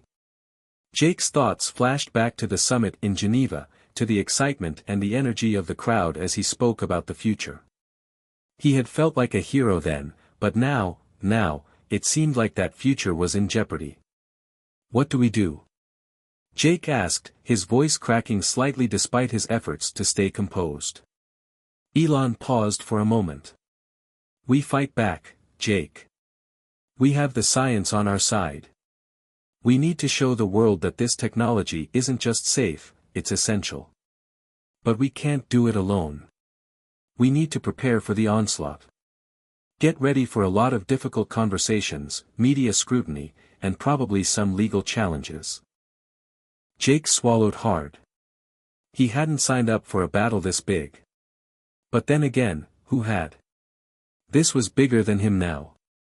Bigger than any one person or any one company. This was a fight for the future of medicine, and he was right in the middle of it.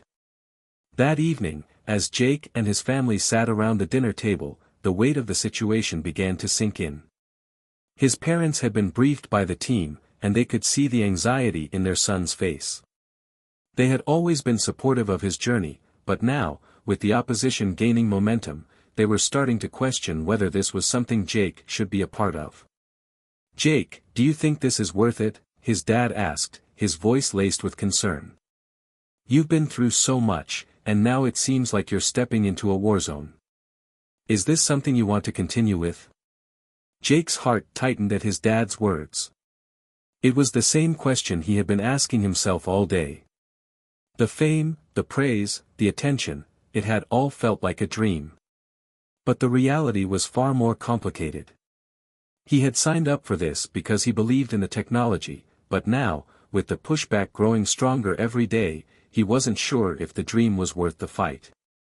"I don't know," Jake admitted, staring down at his plate. "It's not about me anymore. It's about the people who need this.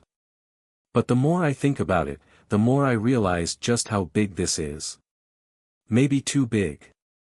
His mom reached across the table, placing a hand on his. "Jake, whatever you decide, we're behind you. But you have to make sure this is what you want.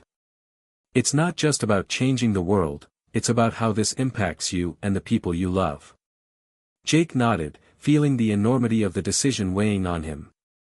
He had always been the type to leap into things without fully understanding the consequences, but now it felt like he was standing on the edge of a cliff, unsure of whether to take the plunge or step back.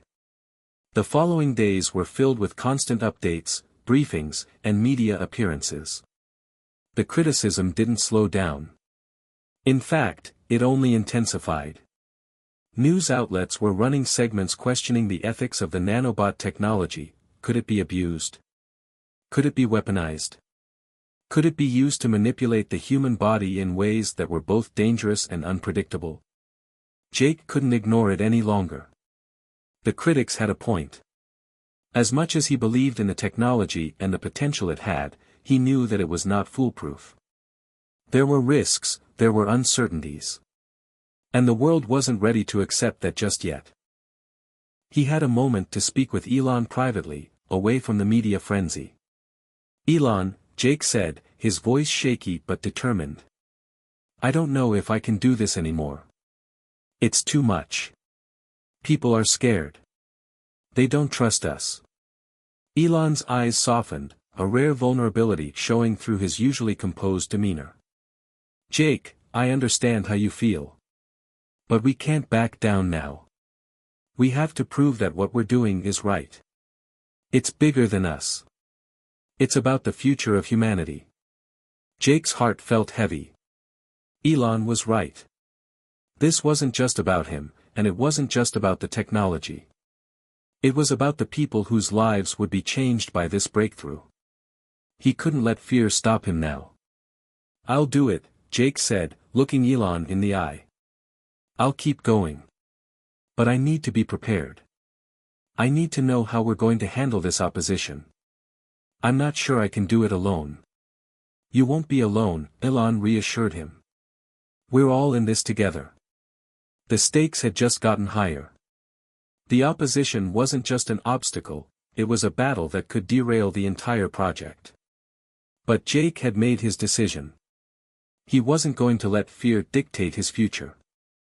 If this technology could save lives, then it was worth fighting for. As Jake walked away from the conversation, he knew that the journey ahead would be filled with challenges. But there was no turning back now. He had already committed to this cause, and he wasn't about to give up. The following weeks felt like a constant uphill battle. Jake's life, once filled with hospital visits and daily struggles to survive, was now dominated by the pressures of global scrutiny and political forces. Every morning, it seemed like a new wave of criticism was waiting for him.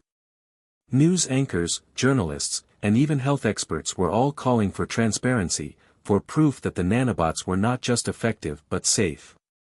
There was talk of lawsuits, congressional hearings, and growing public distrust.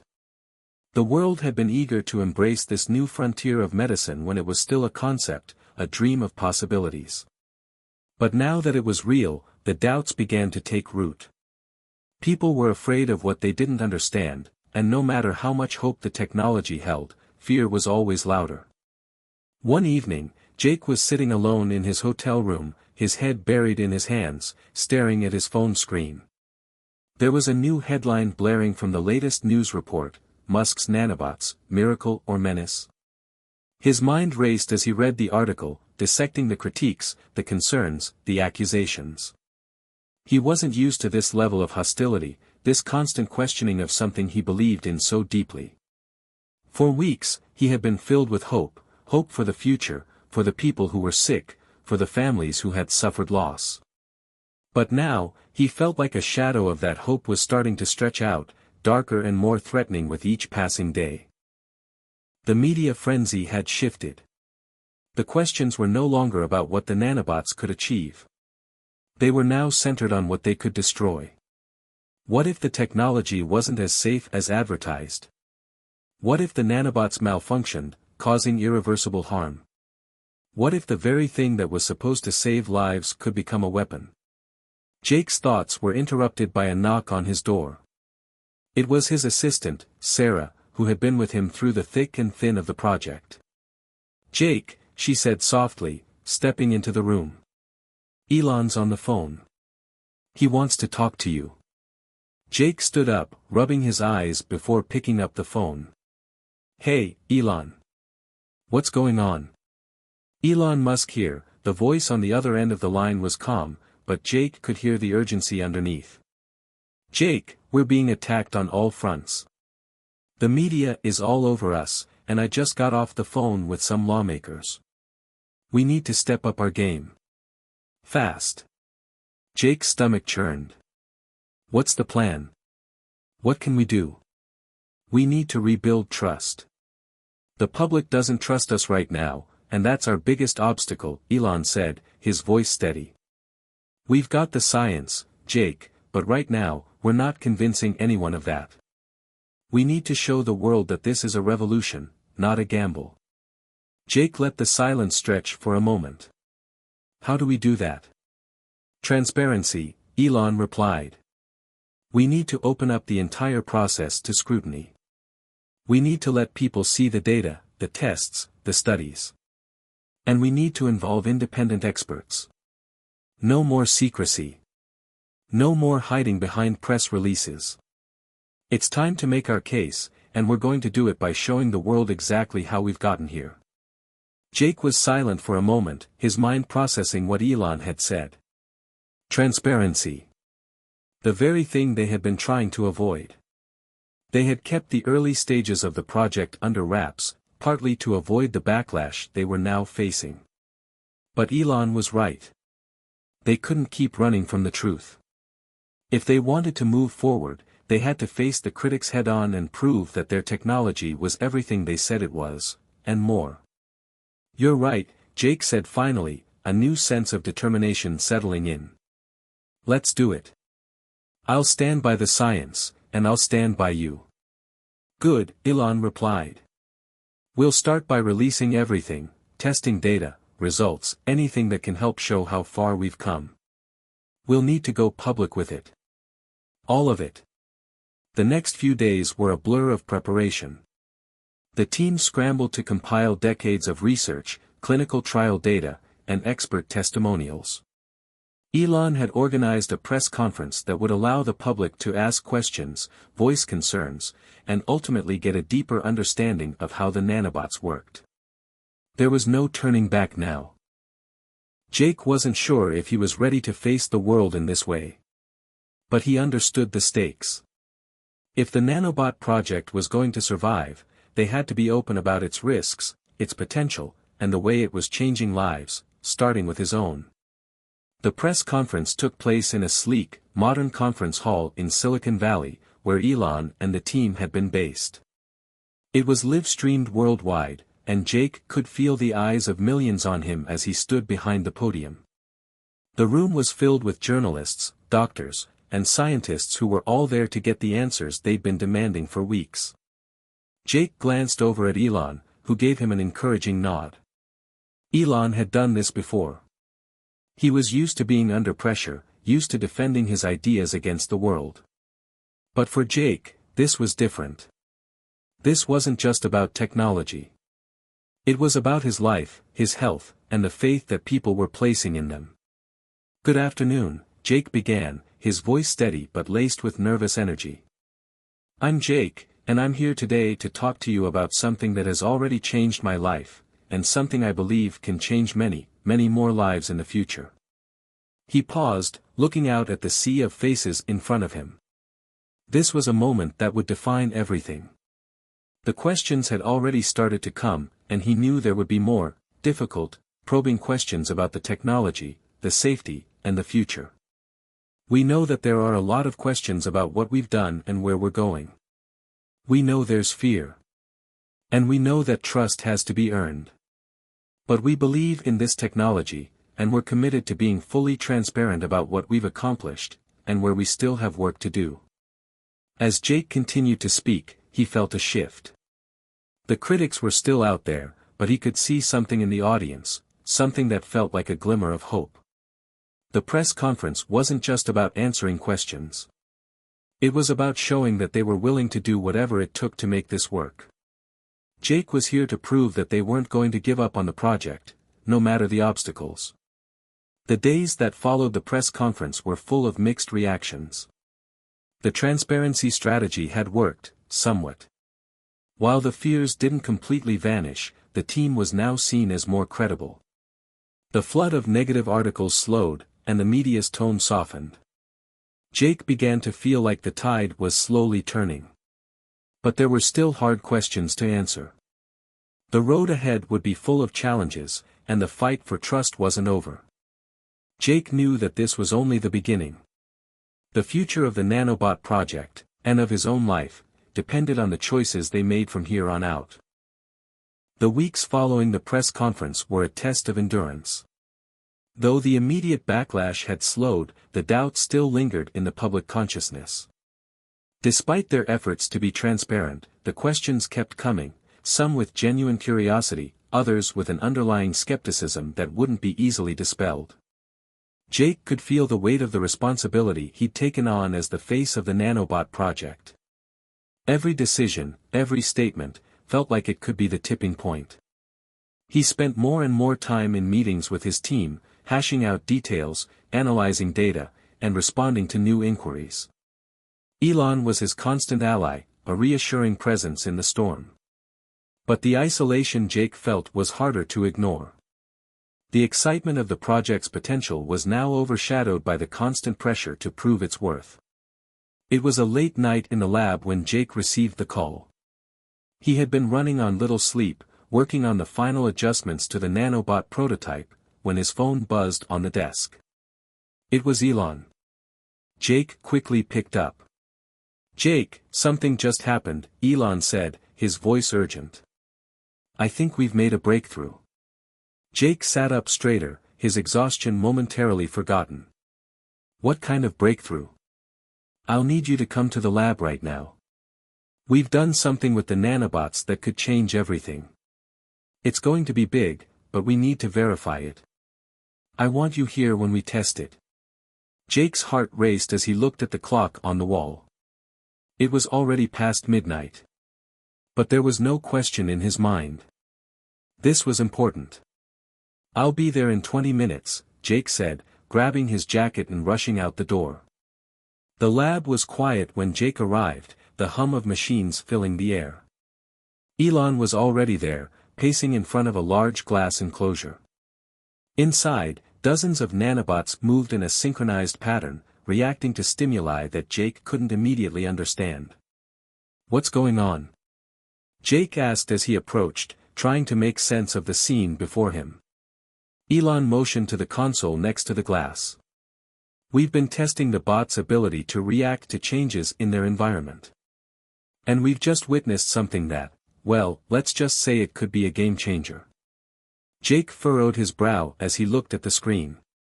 "What exactly are we looking at here?" Elon tapped a few keys on the console, bringing up a series of graphs and data points.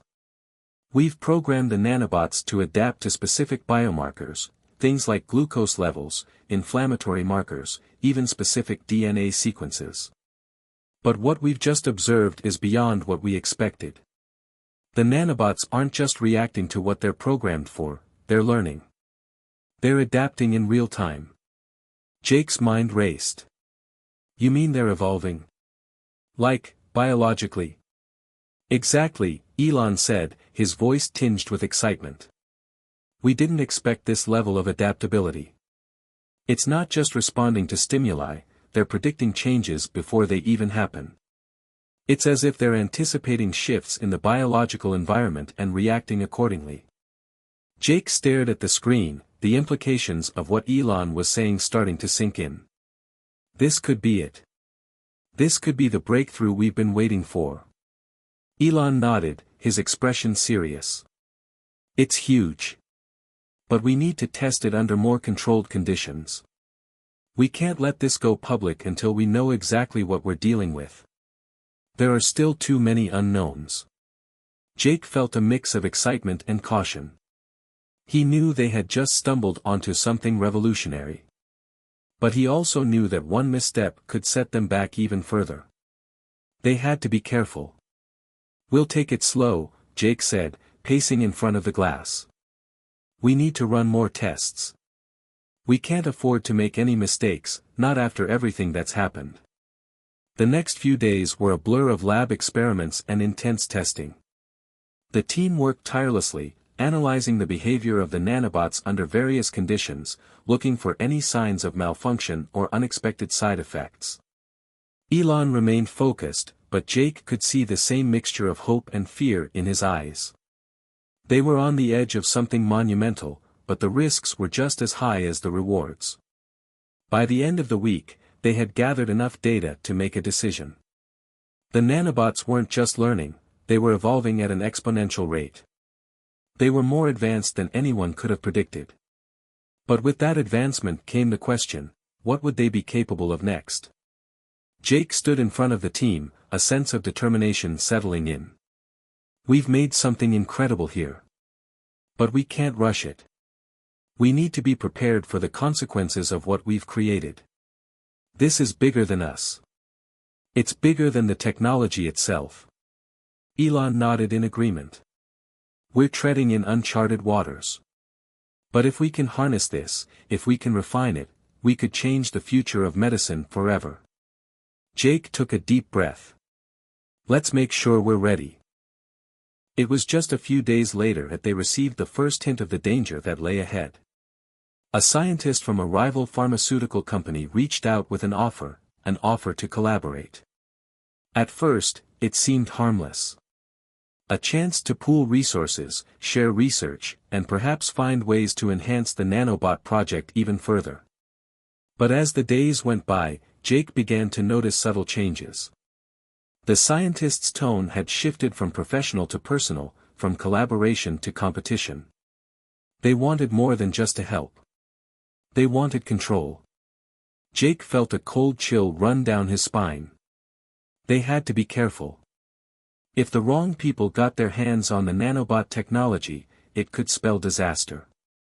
And with the breakthrough they'd just made, they couldn't afford to take any chances. He picked up the phone and dialed Elon's number. "We have a problem," Jake said as soon as Elon answered. The scientist who reached out. "They're not just interested in working with us. They want to take this technology and use it for their own gain." Elon's voice was sharp. "We can't let that happen. We need to secure the technology. And we need to do it now." Jake couldn't shake the nagging feeling in the pit of his stomach. The breakthrough with the nanobots was one thing, an incredible, world-changing discovery, but the threat from the rival pharmaceutical company was a danger unlike any he had faced before. They had been careful with the technology, protective of its secrets, but now it seemed that their success had painted a target on their backs. Jake understood the stakes better than anyone. If the wrong people got hold of the nanobots, it wasn't just about money, it was about control. Control over a new form of medicine, a new kind of future. And that future could be twisted into something far darker. Elon had been clear, they couldn't trust the pharmaceutical company, no matter how legitimate they seemed. The scientist who had reached out was no mere academic, they were part of a larger, more powerful organization that had the resources to turn the nanobot technology into something unrecognizable. They wanted to use it for military purposes, weaponizing medicine in ways Jake couldn't even fathom. Jake met with Elon in a small, secure room deep within their lab's underground facility. It was the kind of place that had been designed for emergencies, a hidden safe zone in case the project ever became too big for the world to handle. "We've got to move fast," Elon said, pacing back and forth. "If they're serious about this, they've probably already started making moves behind our backs. We can't afford to wait and see. We need to secure the research, everything." Jake nodded, his mind racing. The nanobots had the potential to cure diseases, to revolutionize healthcare in ways people hadn't dared to imagine. But they could also be used for evil. Military applications. Surveillance. Biowarfare. It was terrifying to think about. "I'll make sure the data is locked down," Jake said. "I'll personally handle the encryption. We can't risk anyone getting their hands on it, especially if they have the resources to reverse engineer it." Elon stopped pacing and looked Jake dead in the eyes. "And we're going to need to go public. Soon. If we stay in the shadows, people will think we're hiding something. The more transparency we can get, the harder it will be for anyone to exploit this technology. If we're the ones who bring it to light, we control the narrative." Jake swallowed hard. Going public was risky. If they released the technology too soon, before it was fully ready, they might invite more skepticism, more attacks from critics. But staying silent could also backfire. It was a fine line to walk, and Jake wasn't sure which side would be safer. You're right, Jake finally said. It's going to be a hell of a ride. The next few days were a whirlwind. Jake and Elon worked tirelessly to lock down the technology. They hired cybersecurity experts, brought in specialists to monitor any suspicious activity, and took drastic measures to make sure no one could get unauthorized access. Every piece of data, every line of code was stored in multiple, encrypted locations, far away from any prying eyes. Still, Jake couldn't shake the feeling that they were being watched. Then came the news that Jake had feared: the rival pharmaceutical company was making its move. A high-profile executive from the company had issued a public statement, claiming that they had partnered with Jake's team on the nanobot technology. They even had documents that proved the collaboration. The media quickly picked up the story, and within hours, it was everywhere. "Jake, we've got a major problem," Elon's voice crackled through the phone line. "They've gone public with fake documents, and now it's all over the news. They're trying to steal the narrative. They're trying to make it look like they've been involved from the beginning." Jake felt a rush of anger and panic. "This is insane. We've never partnered with them. They're lying, Elon. This is a total fabrication." "I know," Elon replied, his voice calm but urgent. "We need to act fast. We're going to have to expose their lies before they can gain any real traction. But we're going to do it smart. We can't just go on the attack. We have to show the world that they're trying to steal from us." The team scrambled to prepare a counterattack. They gathered all the documents, emails, and evidence that proved their timeline, their work, and their ownership of the nanobot technology. Jake and Elon knew that the key to winning this battle wasn't just about exposing the truth, it was about controlling the conversation, making sure their side of the story was heard loud and clear. Jake stood in front of a camera, his face serious but resolute. "I've seen the news, and let me make this clear: we have never, and I repeat, never partnered with this pharmaceutical company. The work we've done with nanobots is the result of years of research, and we've done it independently. The documents that have been released are fake, and we can prove it." Elon appeared next to Jake, offering his own statement. "This is a blatant attempt to take credit for our work. We've been transparent, we've been open, and now it's time to show the world the truth. This technology is ours, and we will defend it." The media went wild. Within hours, the fraudulent documents were debunked, and the pharmaceutical company was forced into damage control mode. They issued a vague apology, but it was too late, their credibility had been shattered. As the dust began to settle, Jake allowed himself a moment of relief. They had won this round, but he knew it wasn't over. The rival company wouldn't give up that easily. They had money, power, and connections that Jake and Elon didn't have. They were going to fight for this technology with everything they had. But Jake also knew that they couldn't stop now. The future of the nanobots, and the future of the world's healthcare system, was at stake. They had to keep moving forward, no matter the obstacles. It was late that night when Jake received another call, this time from an unknown number.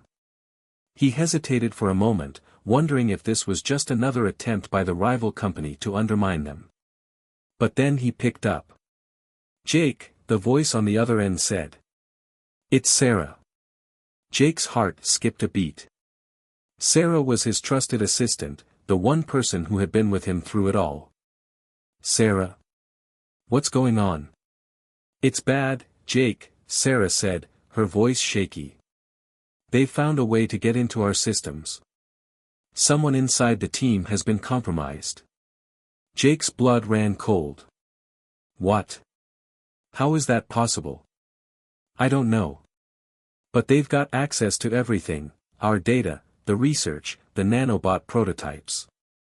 It's all at risk. We have to move fast." Jake's mind raced, and his worst fears were realized.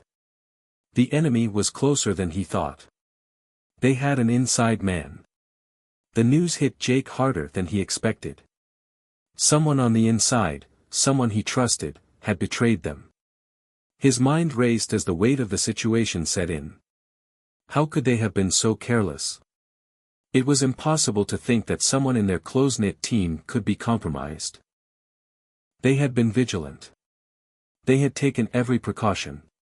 Yet, somehow, an enemy had infiltrated their ranks. "Sarah, what exactly happened?" Jake asked, his voice tense with urgency. His mind was spinning, processing the reality of the situation. "I don't know much yet," Sarah replied. "But we've been monitoring the systems, and it looks like someone on the inside has been feeding them information. Data's gone missing, and files have been accessed that shouldn't have been. I've locked down the main servers for now, but we need to act fast." Jake's breath hitched.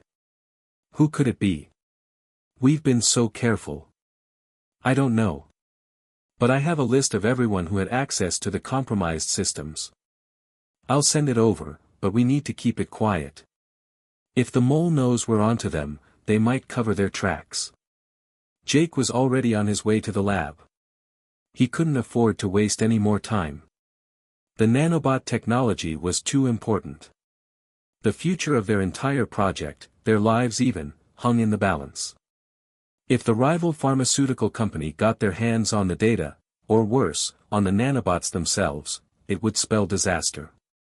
As Jake drove through the late-night streets, his mind churned. He reviewed the list of people who had had access to the files. It was a short list, only a handful of people, and most of them were members of his core team. His closest allies. But in the back of his mind, Jake couldn't shake the fear that someone he trusted most had sold them out. The lab was dark when Jake arrived, the only light coming from the dimly lit workstations where Sarah was waiting. She was visibly tense, eyes scanning the monitors in front of her, fingers flying over the keyboard as she worked. "Do you have anything?" Jake asked, walking up to her side. "I've isolated the breach," Sarah replied, tapping the screen. It wasn't one big attack. It was gradual. Small amounts of data were being siphoned off over the course of weeks. It's sophisticated. Whoever did this knew exactly what they were doing. Jake rubbed his temples. "We need to figure out who did this and fast. I don't care how we do it. They can't get away with this." Sarah nodded. "I've cross-referenced the access logs, and there's one name that keeps coming up, Dr. Amelia Grant." Jake froze. Dr. Amelia Grant. She was one of the senior researchers on the nanobot project, an expert in molecular biology and one of the few people who had full access to the prototypes. She had been instrumental in the project's early stages and was considered one of the most brilliant minds in the field. "No, it can't be her," Jake muttered under his breath. Amelia was a trusted ally, someone who had been with them from the beginning. If it was her. Jake couldn't fathom it. The thought of betrayal from someone so close to him felt like a punch to the gut. "I know it's hard to believe, but the logs don't lie," Sarah said, her voice soft but firm. Her credentials were perfect, and she had the expertise needed to access the most sensitive data. "We need to talk to her. Now." They found Dr. Amelia Grant in the lab's private office, sitting quietly at her desk, reviewing some research notes. When she saw Jake and Sarah enter, she looked up, a smile spreading across her face. "Jake, Sarah. What's going on? You look serious." Jake studied her carefully. He had always admired her intellect, her dedication to the project. But now, there was something different in her eyes. A faint glint he couldn't quite place. Jake felt his stomach tighten as he took a step closer. "Amelia, we need to talk about something important," Jake said, his voice flat. He wasn't sure how to approach this. How could he accuse her without evidence? But the data didn't lie, and they couldn't afford to waste time. Amelia raised an eyebrow. "What's this about?" "Your access logs," Jake said, his voice hardening. "You've been accessing files that you didn't need to. Files that were restricted." Amelia's smile faltered slightly, but she quickly regained composure. Jake, I assure you, I've only been working on the nanobot project. I've been accessing everything related to it. You know I've been fully committed to the work. I know that, but the data shows otherwise, Sarah added, her tone cold. We have reason to believe that someone has been feeding sensitive information to outside sources. Amelia's expression shifted, a flicker of something, fear. Guilt, passing through her eyes before she quickly masked it with a calm facade. What are you implying? We're not implying anything, Jake replied sharply. We're saying that we've been compromised. And your name keeps coming up. This is a breach, Amelia. A serious one. For a long moment, Amelia didn't speak. She just sat there, her fingers nervously tapping on the desk, her eyes darting around the room. Then, slowly, she stood up, her voice low and controlled. Jake. Sarah, I didn't want this to happen, she said quietly, the words laced with an unsettling mix of regret and resolve. But you have to understand, I didn't have a choice. What do you mean? Jake asked, his voice tight with disbelief. Amelia sighed, her shoulders slumping. I've been in contact with the rival pharmaceutical company. They offered me something I couldn't refuse. Money, power, influence. They promised me everything. They said they'd take care of me, take care of all of us, really. But I didn't think it would come to this. I thought I could help them understand the importance of the work we're doing. I thought I could control it. Jake felt a wave of disgust wash over him. So you sold us out.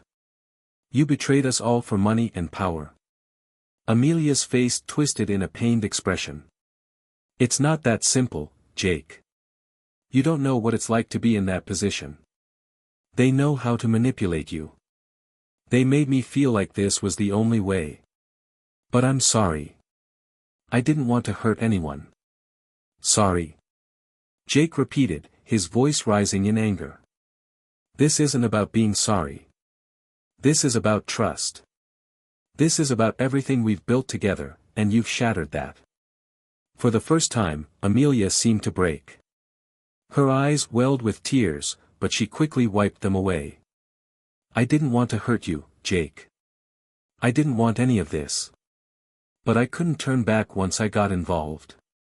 I thought I could control it. I thought I could protect the research. But I failed. Jake stood motionless, his mind racing with a whirlwind of emotions. Betrayal. Anger. Confusion. He had trusted Amelia like a sister, and now, everything had changed. The nanobot technology that had been meant to heal, to save lives, was in danger of becoming a weapon for people with no scruples, no moral compass. And Amelia had played a part in that. Sarah stepped forward, her expression cold. You're going to have to leave, Amelia. You've jeopardized everything. I understand, Amelia whispered, her voice hollow. I'll go. But please, don't let them use the technology. It's too dangerous. As Amelia walked out of the room, Jake's heart felt heavy. The betrayal cut deeper than anything he could have imagined. But as he stood there, staring at the door she had just exited, a new determination began to take root within him. He couldn't let this happen.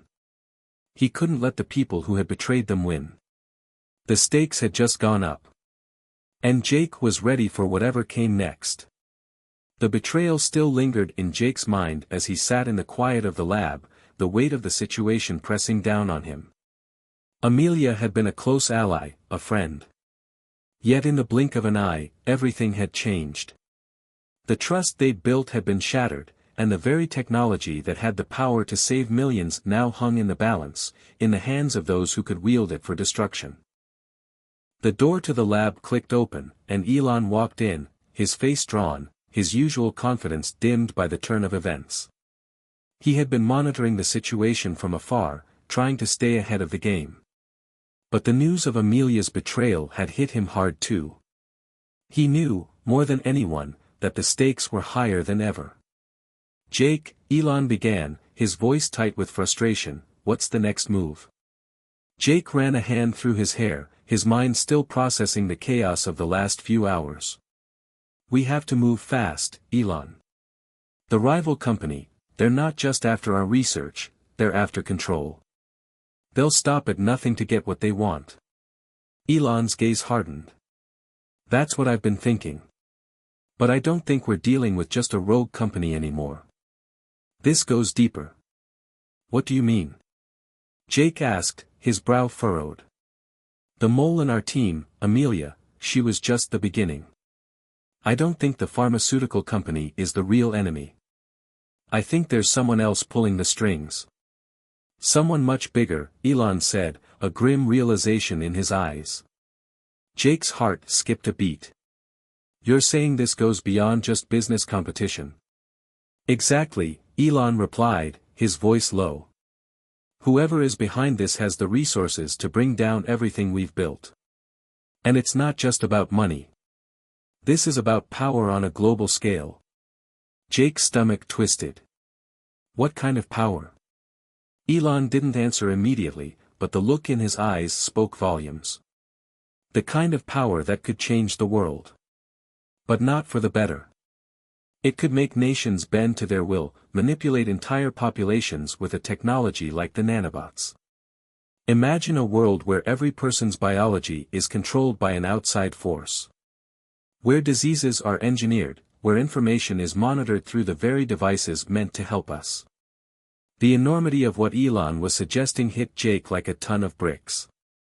The nanobots, their precious breakthrough, could be twisted into something far darker than he had ever imagined. What had begun as a dream of saving lives could be turned into a nightmare of global manipulation. The thought of the technology falling into the wrong hands was horrifying. We can't let that happen, Jake muttered, his voice barely a whisper.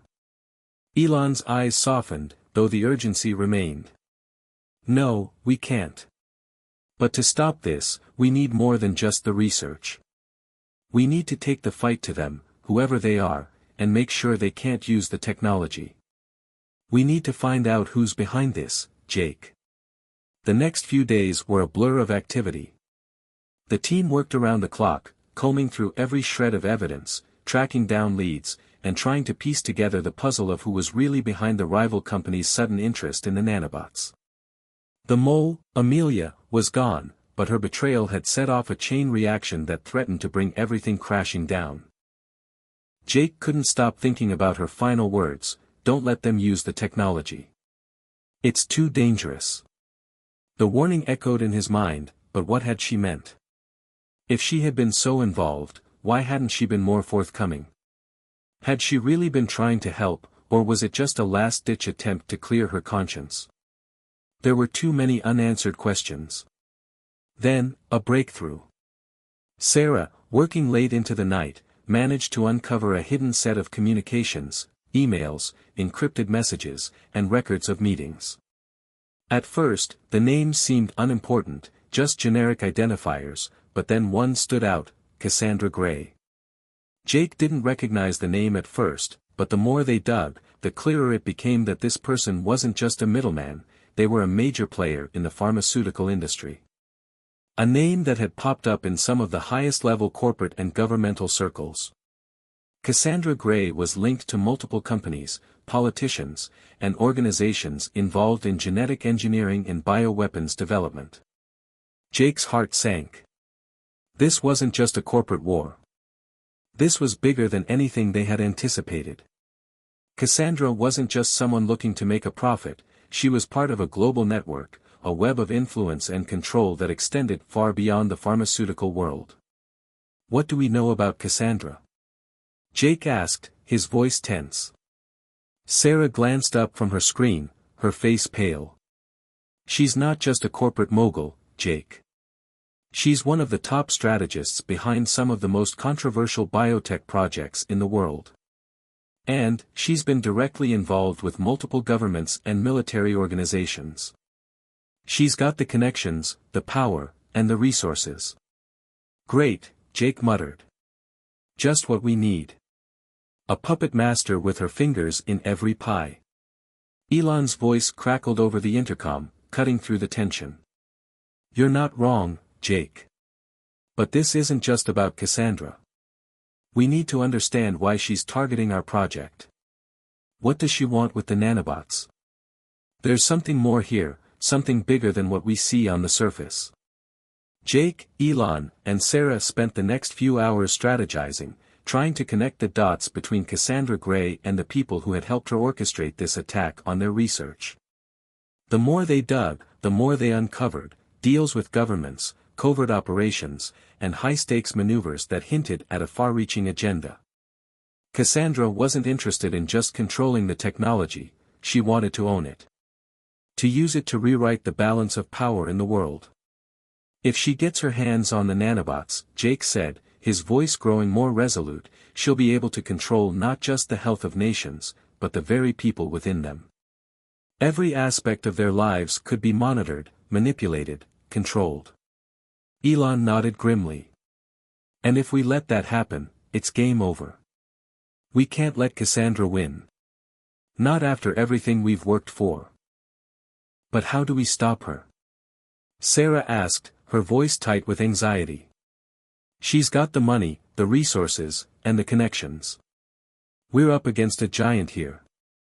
Jake took a deep breath, his mind whirling. "We find her. We expose her. And we take back control of the nanobots." The plan was risky, dangerous even. Cassandra Gray wasn't just a powerful corporate figure, she was a mastermind with resources at her disposal that Jake and his team could never hope to match. But they had something she didn't, the truth. And that truth was more dangerous than any weapon she could wield.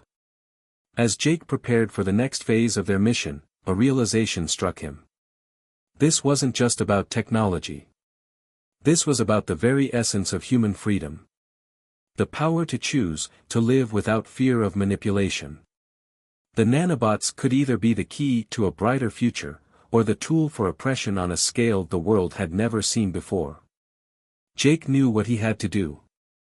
He had to stop Cassandra Gray before it was too late. The clock was ticking, and every second that passed brought them closer to losing everything.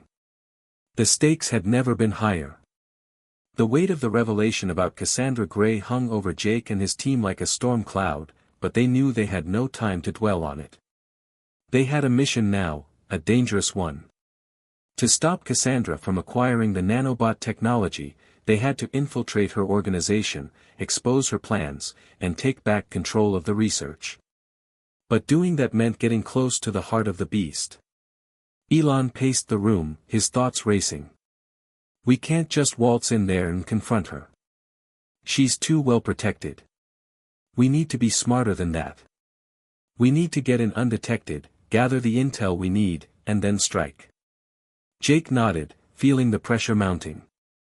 The world was on the brink of a revolution, one that could either lift humanity to new heights or drag it into a dystopian nightmare. The nanobots were more than just technology now, they were the key to the future. Whoever controlled them controlled everything.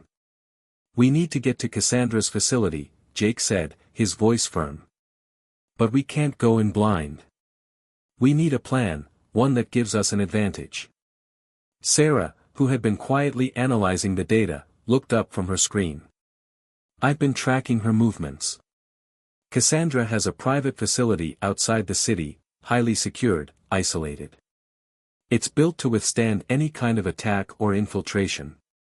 But there's one thing she's overlooked: human error. She has to rely on her team to run things, and that's where we can exploit her weaknesses." "Human error?" Elon asked, raising an eyebrow. "What do you mean?" Sarah explained, pointing to the map on the screen. "Her team is made up of highly trained security personnel, but I've been able to track their routines. They've gotten complacent. They've taken shortcuts, and there are gaps in their security system. They think they're invincible, but I've found several points of entry we can exploit, flaws in their surveillance network, shifts in personnel that can be manipulated. It's risky, but it's our best shot." Jake's gaze hardened. This was their moment. If they could infiltrate the facility and gather the data they needed, they could stop Cassandra before she could implement her plans. They had no choice but to move forward. "We don't have time to waste," Jake said. "We go tonight." The plan was set, and as night fell, Jake, Elon, and Sarah made their way to a secluded location just outside the city where Cassandra's facility was located. The air was thick with tension, the gravity of the mission weighing on them. They had no illusions about the danger they were walking into. This was no longer about just stealing data, it was about survival. The facility loomed in the distance, a fortress surrounded by high fences, security cameras, and armed guards. It was a place designed to keep out the uninvited, but Jake and his team had spent days preparing for this moment. They knew every inch of the facility, every shift change, every blind spot in the security system. And they knew they had one chance to get this right. Elon adjusted the small earpiece in his ear, his voice barely a whisper. "I'll handle the external security. I've already disabled the outer cameras for the next 10 minutes. That should give you enough time to slip through the main gate." Jake and Sarah nodded, and with a final glance at each other, they moved toward the gate. The silence of the night was broken only by the faint sound of their footsteps on the gravel. They crouched low, moving quickly and efficiently, avoiding the security cameras as they passed under the shadows of the facility's walls. "Ready?" Sarah whispered as they reached the first checkpoint. Jake gave a sharp nod. "Let's move." The tension was palpable as they navigated through the first few layers of security, ducking behind crates and equipment, moving swiftly when no one was looking. Sarah's expertise in security systems proved invaluable, allowing them to disable alarms and bypass locked doors with ease. It wasn't perfect, there were close calls, moments when they had to freeze in place, barely avoiding detection, but they made it through, each step bringing them closer to their goal. As they neared the heart of the facility, Jake's mind raced. They were so close now. He could almost feel the weight of the data they needed, the key to everything, just within reach. They couldn't afford any mistakes. They reached a small, unguarded access point, hidden behind a series of maintenance doors.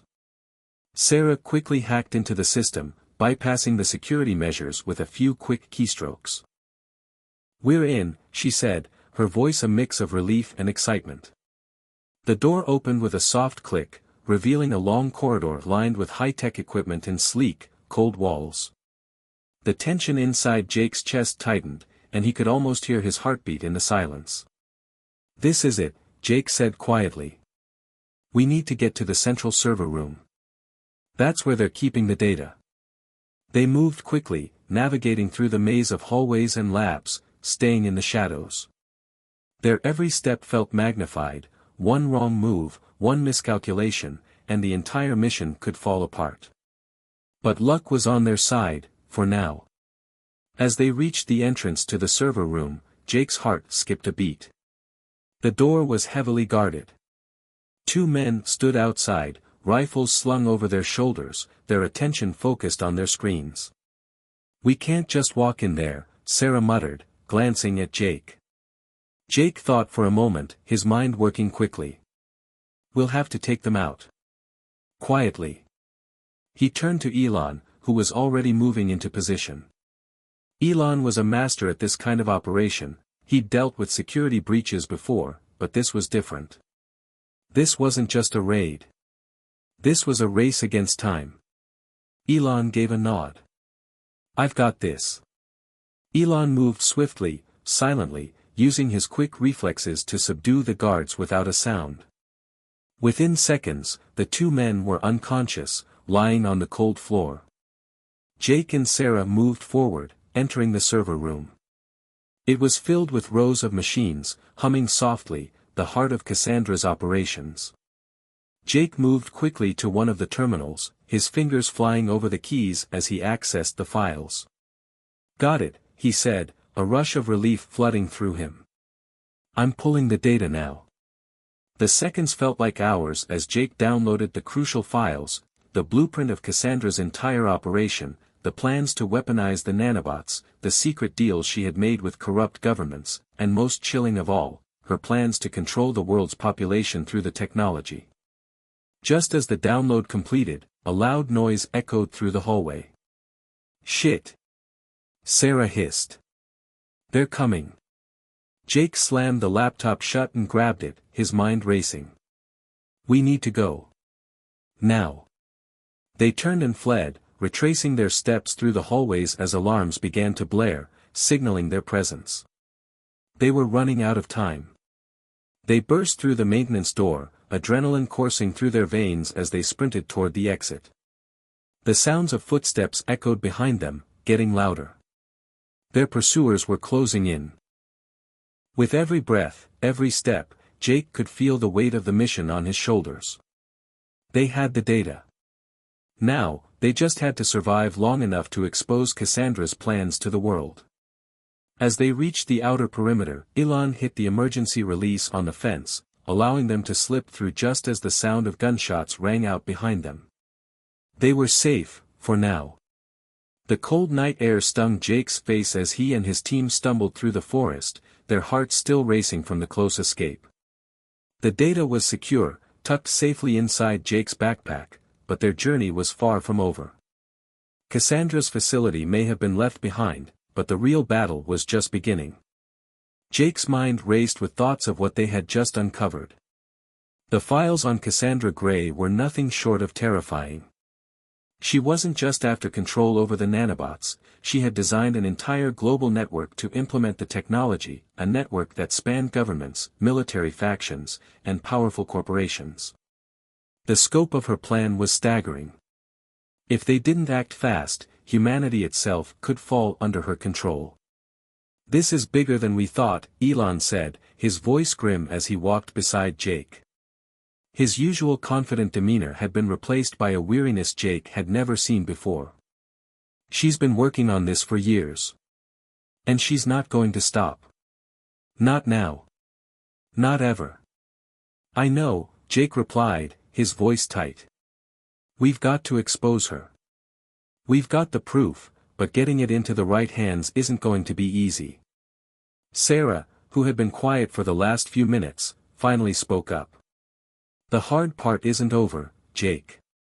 Cassandra's influence is everywhere. She has resources, connections, it won't be long before she figures out we've taken the data. We need to make sure she can't erase it or turn the narrative in her favor." Jake nodded. "The media. We have to get this out to the world. Make sure everyone knows what she's been planning. But we can't do it alone," Elon added. "We need the right people behind us. People who can amplify the message. People who have the power to fight back." The plan was simple but risky. They would leak the files to the press, but not just any press. They needed the biggest platform they could find, one that would ensure Cassandra's global conspiracy would be exposed to millions, if not billions, of people. It had to be a coordinated, calculated release. One wrong move, and they could risk being silenced, or worse, framed as the criminals. As they made their way to a safe house they had set up earlier, Jake's thoughts kept returning to Amelia. Her betrayal still stung, but he couldn't let it cloud his judgment now. Amelia had warned him, in her own way, that the technology was too dangerous. But what could she have known? Was she really working against them, or was she just trying to protect herself? "Do you think Amelia was ever on our side?" Sarah asked, as though reading Jake's thoughts. Jake's gaze hardened. "I don't know anymore. She was part of this team. We trusted her. But whatever her reasons were, we have to finish what we started. We have no choice." Elon looked up at the sky, the stars barely visible through the thick clouds. "Sometimes, the hardest part is realizing that not everyone shares your vision. But we can't dwell on the past. We have a world to save." By the time they reached the safe house, the gravity of their situation was undeniable. They were on the edge of a global revelation, one that could change everything. But they were also on the brink of being discovered. Cassandra would be coming for them, and when she did, there would be no mercy. Jake's fingers hovered over the keyboard of the secure terminal in the safe house. He was about to do something that could change the course of history. With a final glance at Elon and Sarah, he pressed the button. The data was sent. The world would know everything. He leaned back in his chair, his heart pounding. The plan was set in motion. There was no turning back now. Within hours, the data had gone viral.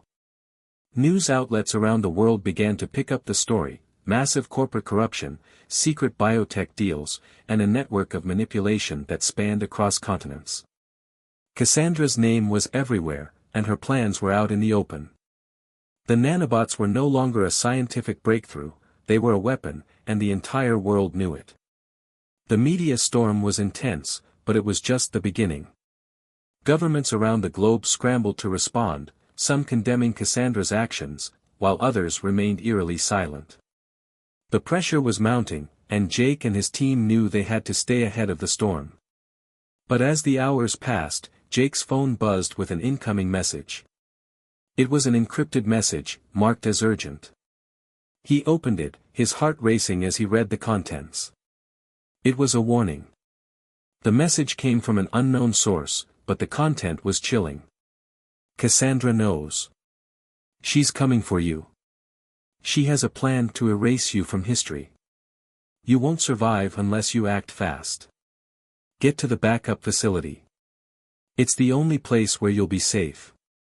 Jake's pulse quickened. They had no choice now. They had to get to the backup facility before Cassandra could silence them.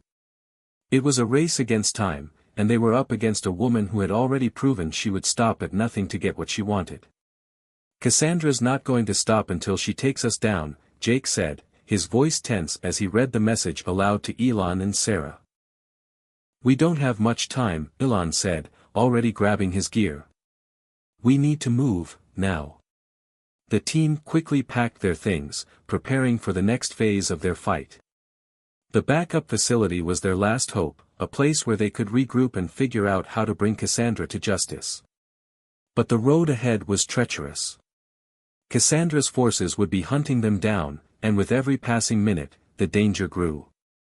As they loaded into the vehicle, Sarah glanced at Jake, her face pale with fear. Jake, what happens if we don't make it? Jake met her gaze, his expression hardening. We will. We have to.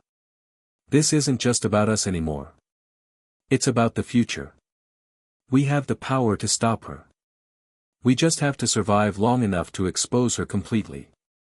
The vehicle sped off into the night, the landscape blurring past them as the tension in the air grew thick. The team knew what was at stake. The fate of humanity rested on their shoulders. They had to finish what they had started, before it was too late. As they neared the backup facility, Jake couldn't shake the feeling that something was wrong. There was an unease in the air, a sense of impending doom. The facility was supposed to be secure, but was it really? Or had Cassandra anticipated their move, too? When they arrived, the facility appeared deserted.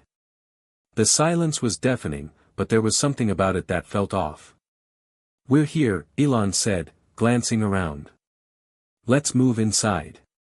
But as they stepped out of the vehicle and approached the door, Jake stopped. His heart skipped a beat. A faint sound, footsteps, echoed from the shadows. They're here, Jake whispered, his eyes narrowing. This was it. The final showdown. Hit subscribe and leave a comment with where you're watching from. This story might just spark a new beginning. What's one thing that always pushes you forward, even when things get tough?